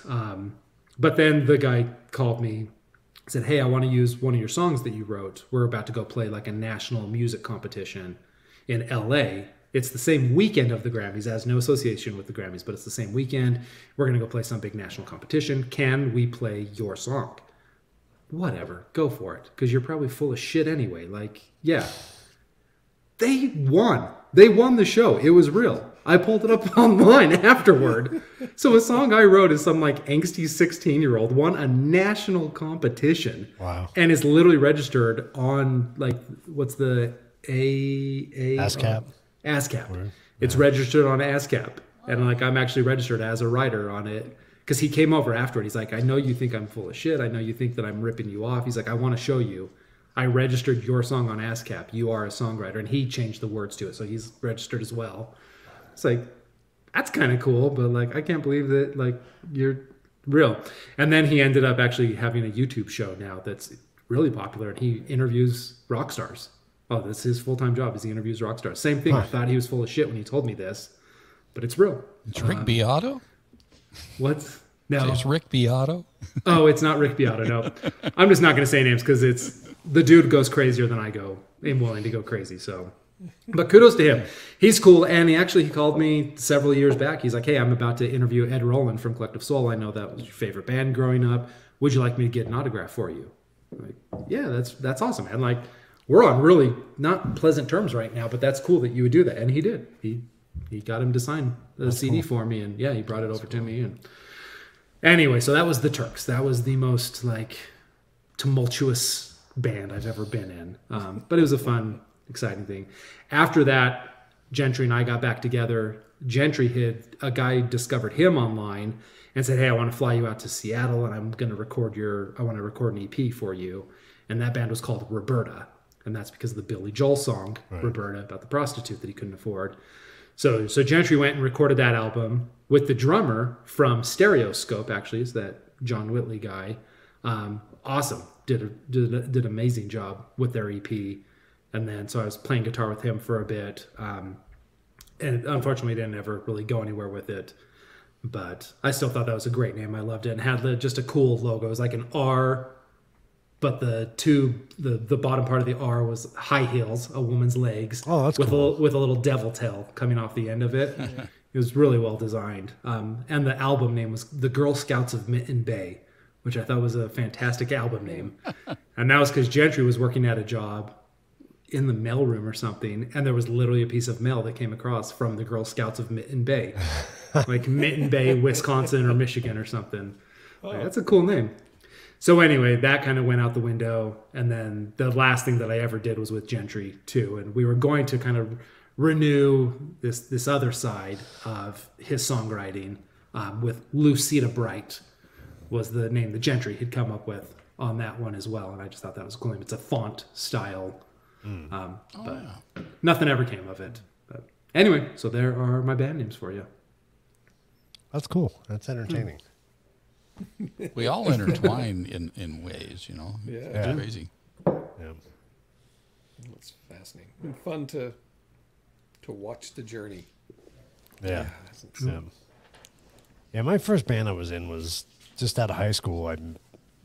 They had it was kind of like Craigslist. It was back east. It was a paper that they had where you can find musicians wanted and stuff like that. And I was looking to get into something out of high school, and I answered this ad. They were looking for a keyboard player, so I went and I auditioned, and they liked what I did, so they wanted to hire me on. And the guy that was running the band, he's kind of like your guy, Jeff. You know, made all these promises, said he had a record deal and all this crap. You know, he had a son who was autistic, so he wrote this album about his son. It was a lot of neat little songs on the album, but this guy was. He was a mess. He was really a mess. I remember doing one show with him. We got hired to do a show at a local bar, and I remember going in the restroom, and this guy's snorting coke in the restroom. And it just, from that point, like I went out and told the bass player, because I liked the bass player, and we all walked out. We just said, we're done with this, you know. So the bass player decided to form another band and invited me to come along with them. And it was, the band was called Casablanca Blue, and it was, you know, we did a lot of top 40 stuff back in the day, and I did some Phil Collins stuff, and that was really the first band that I was in. But it was a good band. We had a sax player, guitar player, bass player, drummer, and a female singer. So it was a lot of fun. It was a neat experience for me. But I was 18, playing in bars, drinking beer. You know, bartenders had no problem serving me alcohol. You know, even though they probably shouldn't have. But it was a neat experience for me. But that was my first legit band that I was ever in that actually made money playing. So Nice. that was pretty cool. We did have our name in the local newspaper, which I still have that newspaper clipping today. It was kind of neat to see that, especially as a young kid, you know. You're like, hey, did I make the big time now? You know, I'm in the newspaper, you know. So, but yeah, when I moved out west, I had a hard time putting bands together or joining bands. When I first lived in Vegas, I had a band called Desert Thunder, which was kind of a cool name. I thought we always had like lightning in the background and shit. But we played at the Thomas and Mack for the National Finals Rodeo one year, and that was kind of cool to do. Nice. And then that band had its issues. The lead singer of that band, I was one of the singers, but not the lead singer. But we were playing in Mesquite. You guys are probably familiar with Mesquite. At the Virgin River, and we had a week gig there, and they got caught stealing stuff out of the hotel rooms or something. The lead singer and his girlfriend or whatever. So the guy approached me, the casino owner approached me for some reason. He said, you know, we have evidence that your guy's stealing stuff. You know, you guys need to get him out of here. So we fired him and went on as Desert Thunder. But then when I moved to Arizona, my first band here was, you go back to that, the Jam story. The first band I was in was called Texas Toast and Jam, which was a neat little band. It was a fun band to play in. I wouldn't say we were, you know, breaking any records or anything like that, but it was a neat band to play in. We actually got on Channel 12 News one time for the Peoria 4th of July shindig that we did at the sports park out there. So that was kind of a big highlight. But we also got to play. We opened up for John Conley at Celebrity Theater, which I thought was interesting. And I wrote a song called Texas Rodeo. It's probably one of my only songs I've ever written that was halfway decent. But we actually got to play it there in front of I think there was 7,000 people in the audience. So that was kind of a neat experience to do something like that. But, Cool. yeah, it was fun. So, and then after that, joined 61 South with Jack and Donnie, and that lasted a couple of years. And I was ready to give up. I was like, this is too hard to do this. It's, try to find people who, you gel with and can, because it really is like a family when you're together in a band.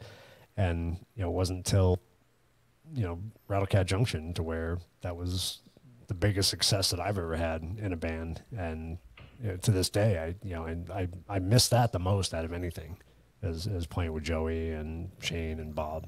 Even though we had our issues, but it was still in my eyes it was a very successful band. Like Joey said, we had to work in vacation time on our schedule because we were just constantly booked. So we had to say, okay, what weekends don't we want to play so we can black them out on the calendar, And that was pretty cool. It was pretty cool to have that. Success where we're booked constantly. So It was all external issues and not internal. That's what, right. As a band, it was very cool. But yeah. Yeah. So It's really cool. yeah, it was fun. That's awesome. now, Brother Steve's got quite the story, I'm sure.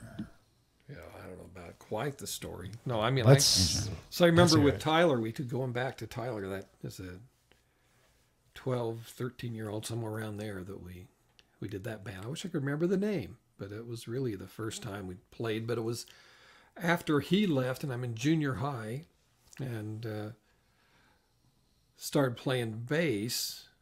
We were looking at a little band in school, and Bob Meldrum kicking my ass on trumpet. I decided, okay, I'll try bass.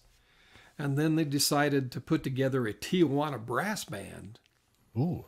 And that was my first paying gig, was with that. Other than we did some things, just doing trio things with my sister and cousin, for church stuff. We would. And Didn't you Dad, come Mom up would with a pray name us for the around. three of you? For them, I can't remember if we did what it was, but yeah, that was. I didn't realize how popular I was as a guitar player, to the girls till I was 13 in there.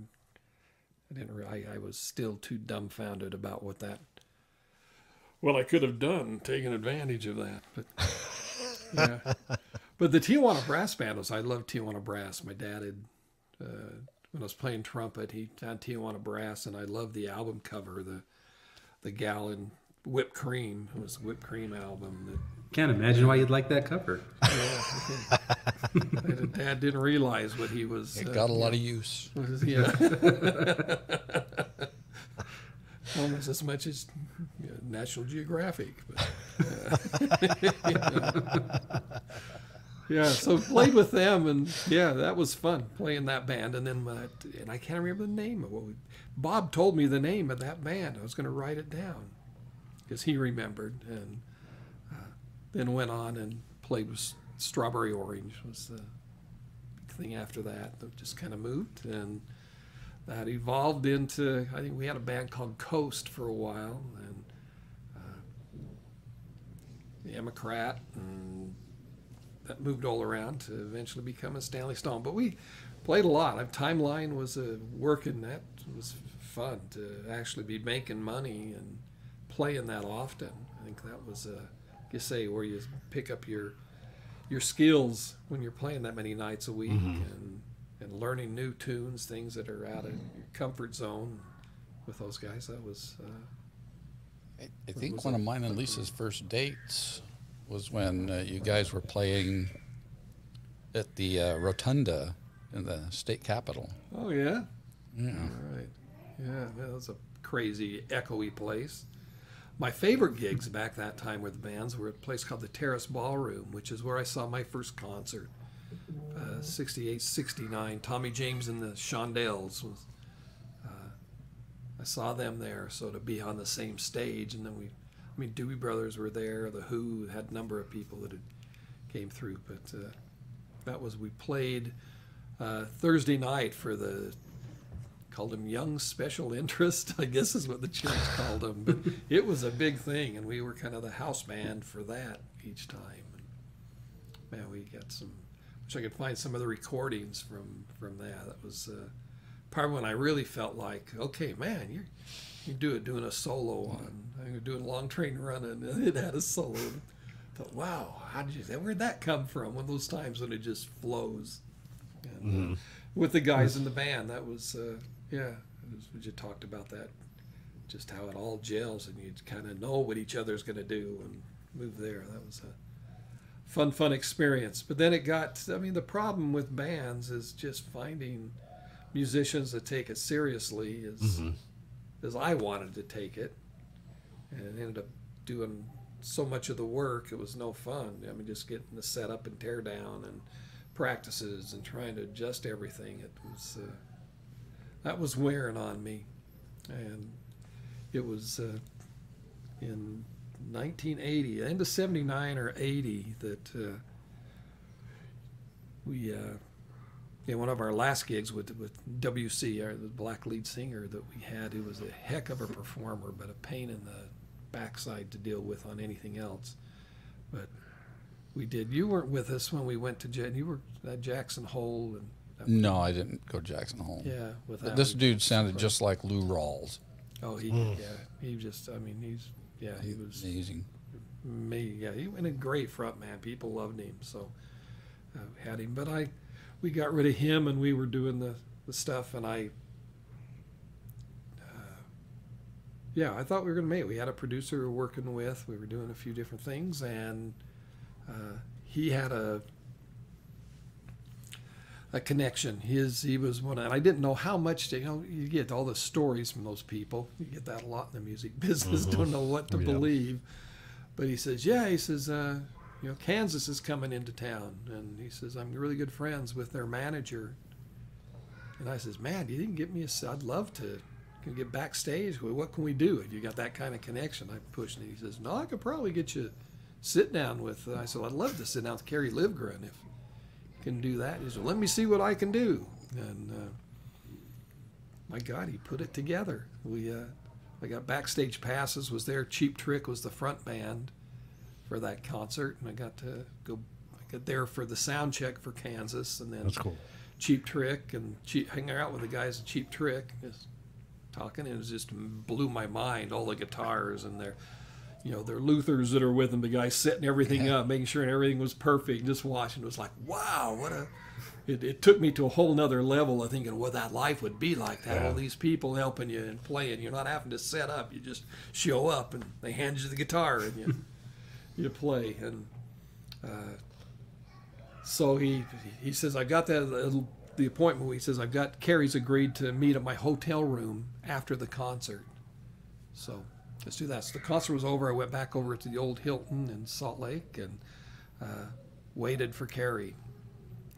Wasn't showing up, and I was just about ready to leave. I ended up going up to the he says, maybe they're up at the penthouse and at the party up there. So I went up and walked into a party. We were talking about, I was not into drugs, wasn't even didn't drink, didn't do anything then. But man, it was a wild party. It looked fun, but it was out of my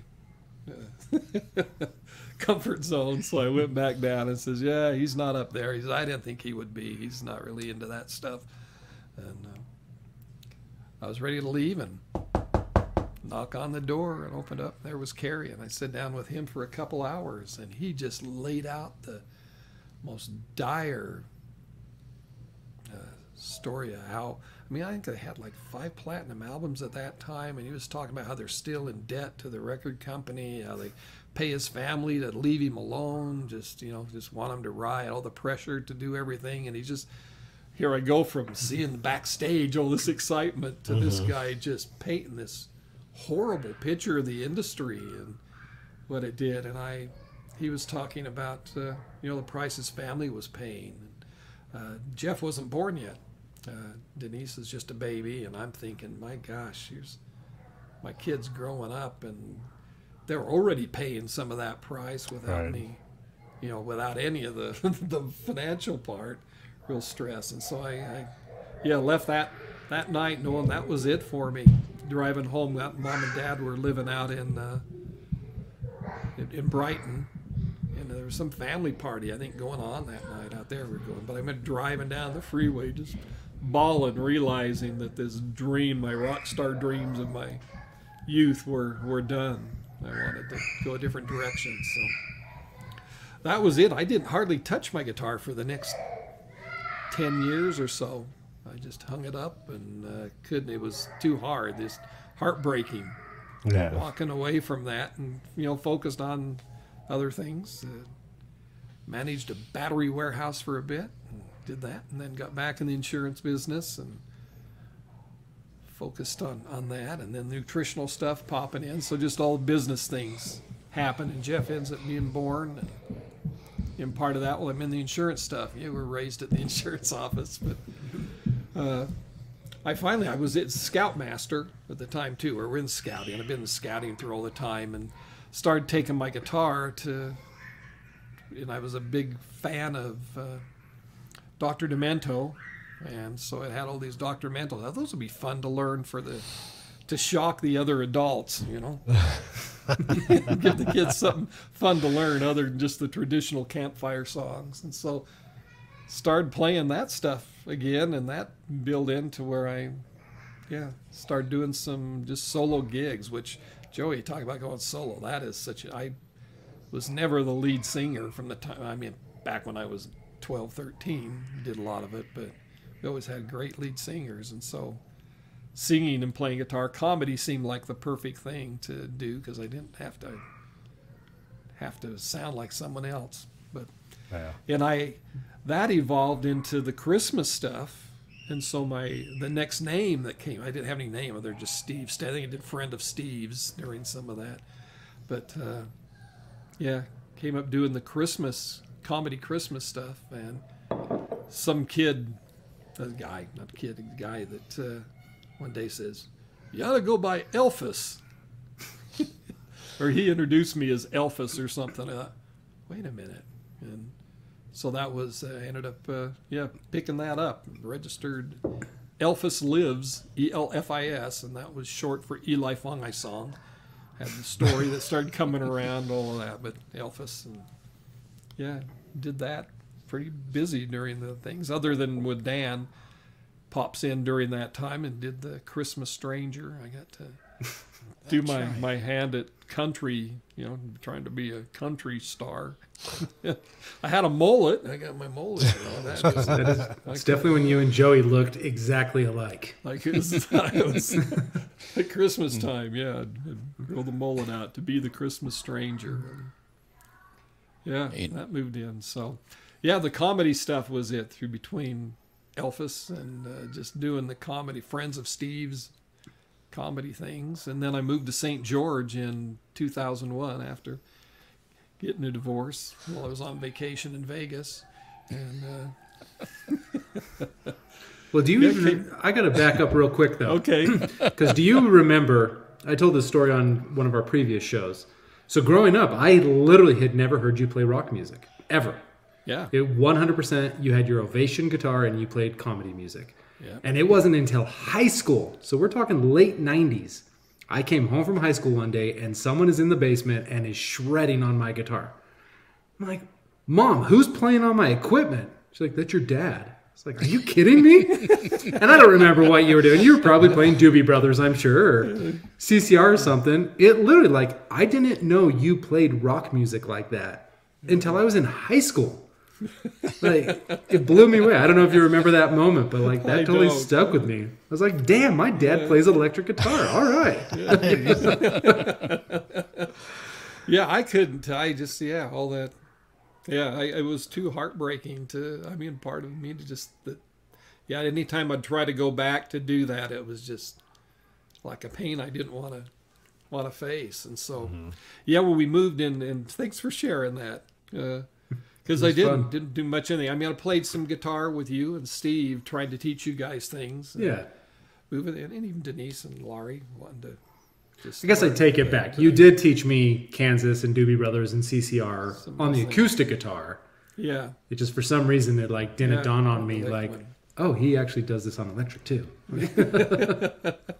Yeah, I do that. So, yeah, I got divorced, picked me up with my tailor, and thought I was going to go do, after being, married 30 years and raising kids, and you were old enough, I thought, to fend for yourself now. I taught him there.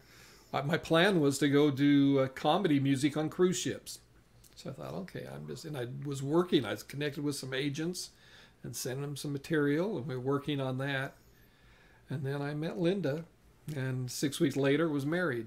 And the cruise ship had no pull at that point.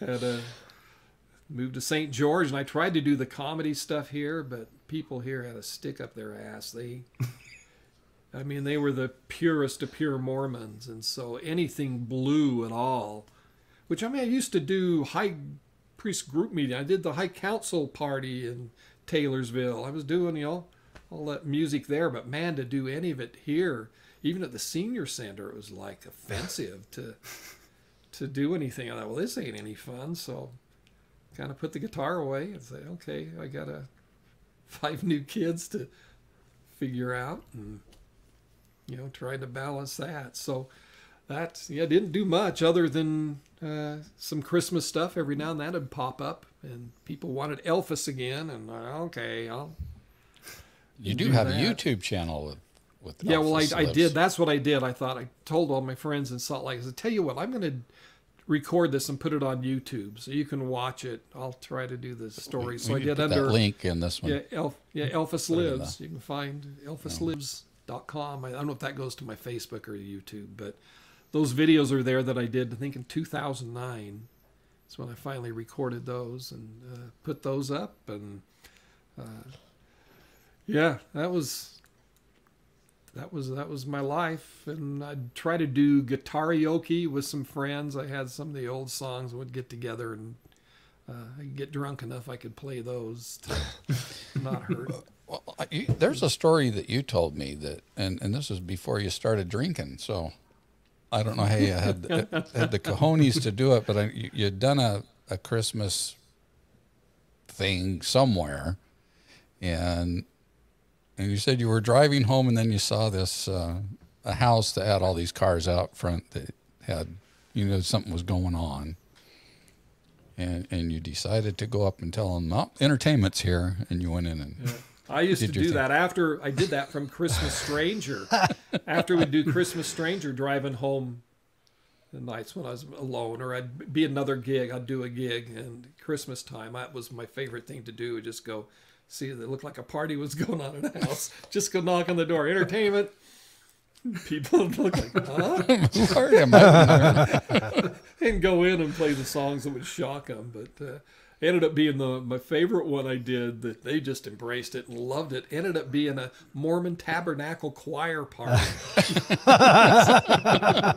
Yeah. These guys said, well, this is great. You got some CD. Yeah, do it. They were, it was really and then they all flattered looked at that each other and said, "Who hired this?" Yeah, who hired him? Who went on? So, yeah. That's funny. That was my stretch. That I always looking for things to try to stretch that way. But yeah, so we're going along, and then about 4 or 5 years ago, I still dealing with the health issues. Say the beer didn't help this last week, but after a couple of years of tests and not knowing what was going on, I was convinced, a little crazy in the head, that I was dying.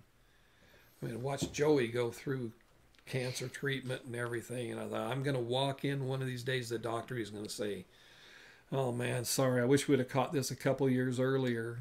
I was sure that was going to happen. They were going to find something and I was going to die. And Linda had just got a recording, MP3s or whatever, of her grandfather. He was doing this old campfire music, and her brother, someone before he died, had found all that and put it on MP3s and sent it out to the kids. And I saw how excited these kids were to hear their grandpa. And I thought, I'm going to do that for my grandkids. They have no idea what their grandpa did, And I doubt their parents are sharing my comedy music. And so I took, 4 or 5 years ago, 4 years ago, I'll have to see when that is, under Crazy Grandpa Steve. If you look for crazygrandpasteve.com, that I started recording those comedy tunes that I used to play with little life lessons for the grandkids to stumble on someday to hear their grandpa's side of life. And gosh, I found out I felt better. It wore me out, but I felt better playing the music. And so wow, what's this going on? And then Amanda Aiden now came home from a trip and said, hey, she had an experience they had an experience in New York, helping a friend open up a bar, and they were at an open mic, and came home. I'd been trying to get Amanda to do music for years. I mean, Joey recorded stuff with them. Just amazing. But Amanda just didn't have the confidence, didn't have the belief. Came home, says, I think I'm ready. I want to give this a shot. They just graduated from college and said, before I do anything else, I think I want to give my music a shot. Would you back me up? And I said, well, what would we do? Just your songs? And he said, no, I'd like to. We need to get out. And I said, how about some of the old classic rock and soul stuff that she had heard me do the guitarioke things, some of that. I says, well, okay, let's visit that. So that got me back again, and gigs came up that Amanda couldn't do, and I said, okay, maybe I'll try this myself. I've got 2 hours worth of material. I'll try it. And did my first one about 3 years ago for Dub's Barbecue. I just saw a memory came up of that. And the name came up. I was searching for it. I said, what do I want to use? I don't use Crazy Grandpa Steve. I've got to find something else. And when I was doing a search under grandpa stuff, since it was grandkids, grandpa.rocks was available. Someone had let that go. And I snagged that up as a URL. And so since then, grandpa.rocks is cool. what it's been. And been a true joy being part of Amanda Aiden's journey, being up close and personal, seeing how people react to their voice and their stage presence has been really, really fun. But it got me playing again, and I,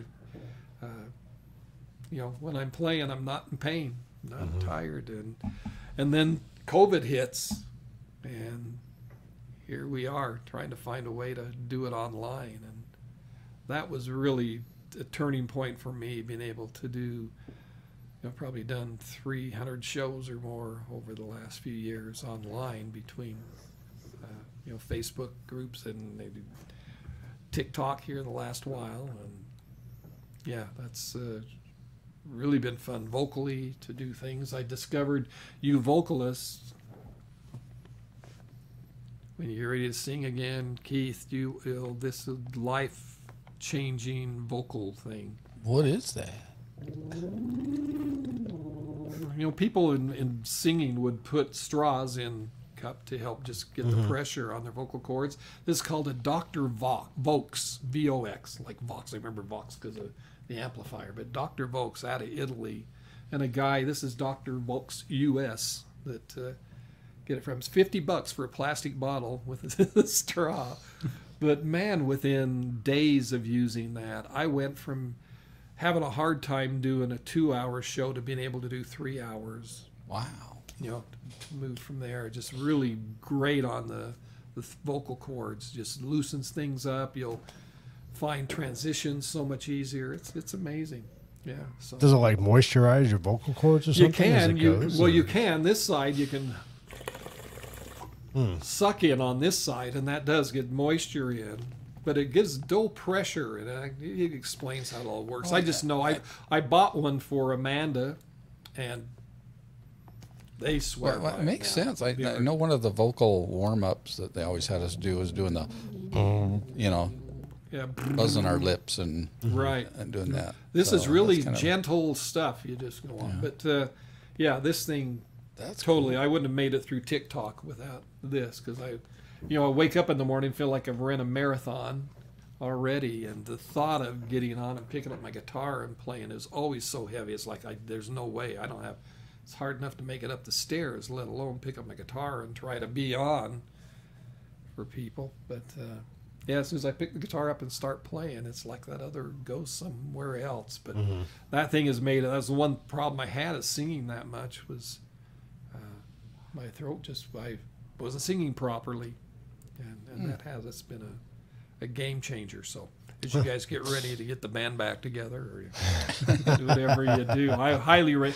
Even if you're talking, if you're out, if you're going to give a speech or you do anything, it is amazing for that. If you're talking on the phone a lot, that thing will save you.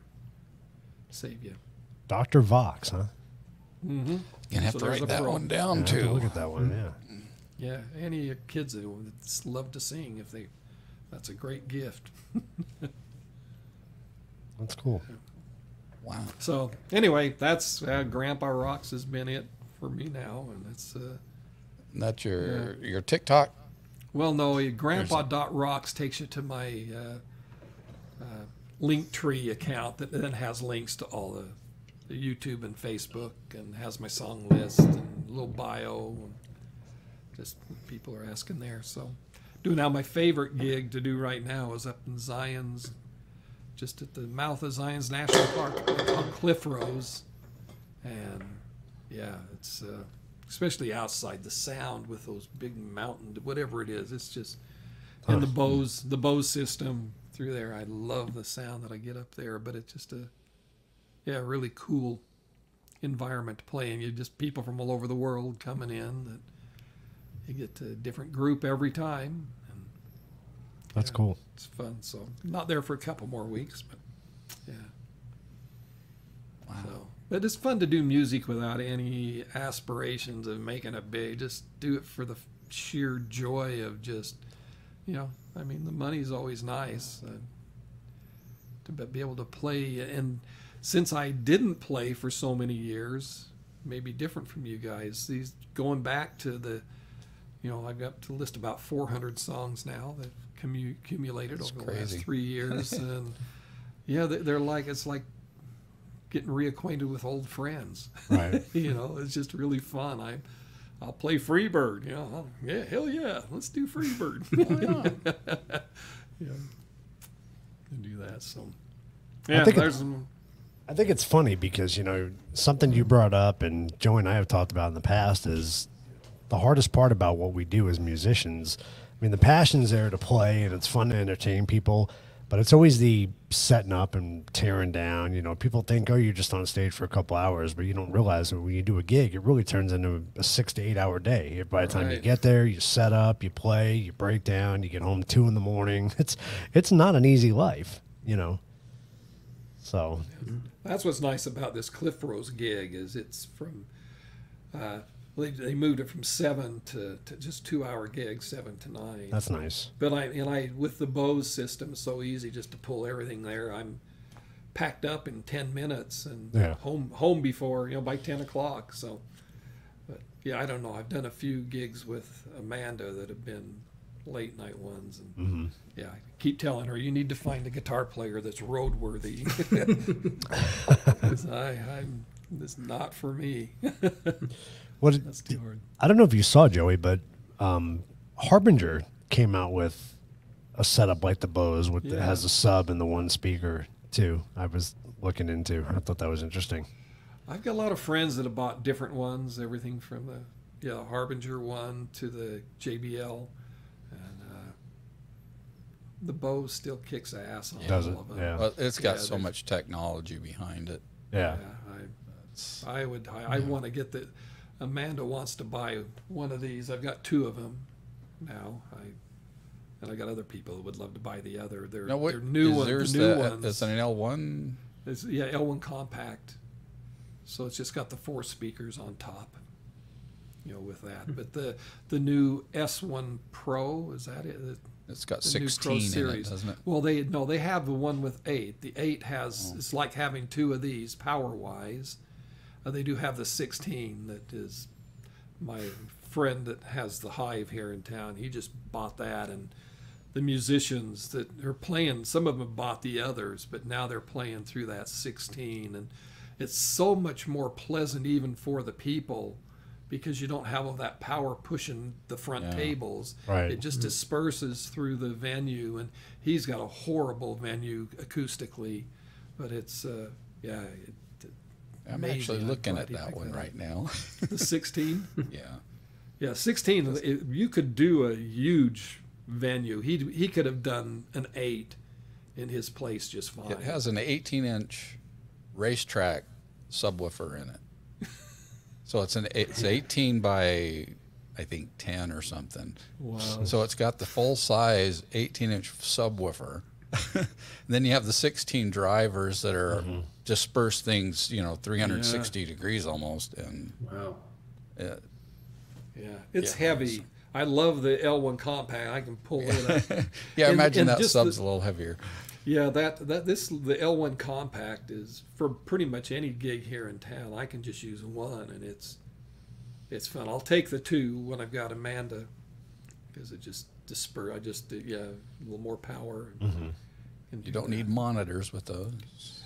You don't in most situations, but it'd be nice to have. You're trying to control some feedback.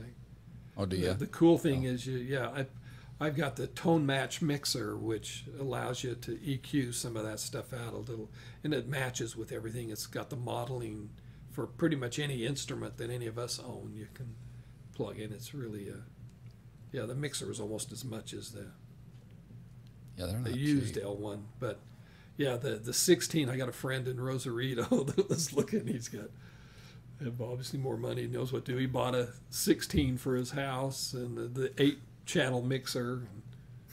But yeah, he's loving it. Just Now, does that? I haven't really sat in front of one to listen to it, but does it give you a stereo field on it too, or is it just? I don't know why. I don't know what you're talking about. I mean, well, like you have a. Can you tell right and left panning on it from the one unit? Because I know the speakers that Oh, those with the one 16 unit, speakers I don't know. all face different directions. Yeah, so that's just So I don't know how that. I don't know. I have Radiated no out. idea with that if there's a pan. I don't have any pan on my mixer to pan left right, so Yeah, I It don't just think it sounds- would. yeah. I I've mean, the never way had that it's people- designed, you don't really need to pan. 'Cause Right. It, Right. right. it does fill both sides. But yeah, if you're doing a band, the 16, if you're running bass and drums through it, the 16 would be I would go that way. If it's just you, the 8 is more power than you would ever need. Here's what I'm working on right now. All right. Is I'm trying to get brave enough to do my own thing, but I've got I have so many drum machines and Yeah. things to do my own accompaniment and all that, but I want to have that big sound, Yeah. and so Yeah. that's why I was looking at that unit, because I want to have Yeah, that really big bottom end.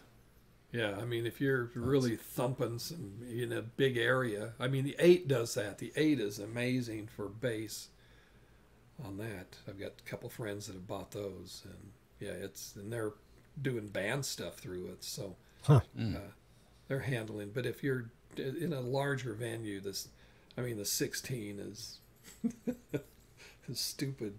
It's stupid cool that way if you got someone to haul it for you. Yeah.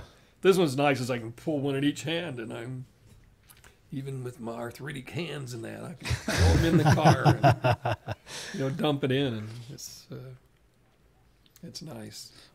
So this has been another episode of That's Music to My Beer. Band names. We're gonna call it officially band names.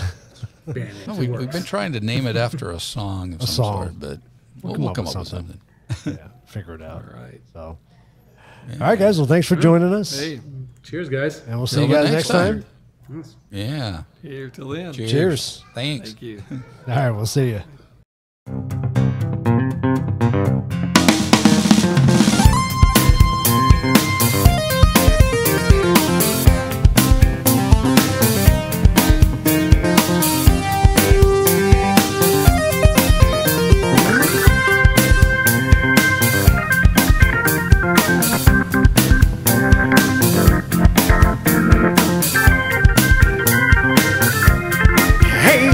Now that's music to my beat.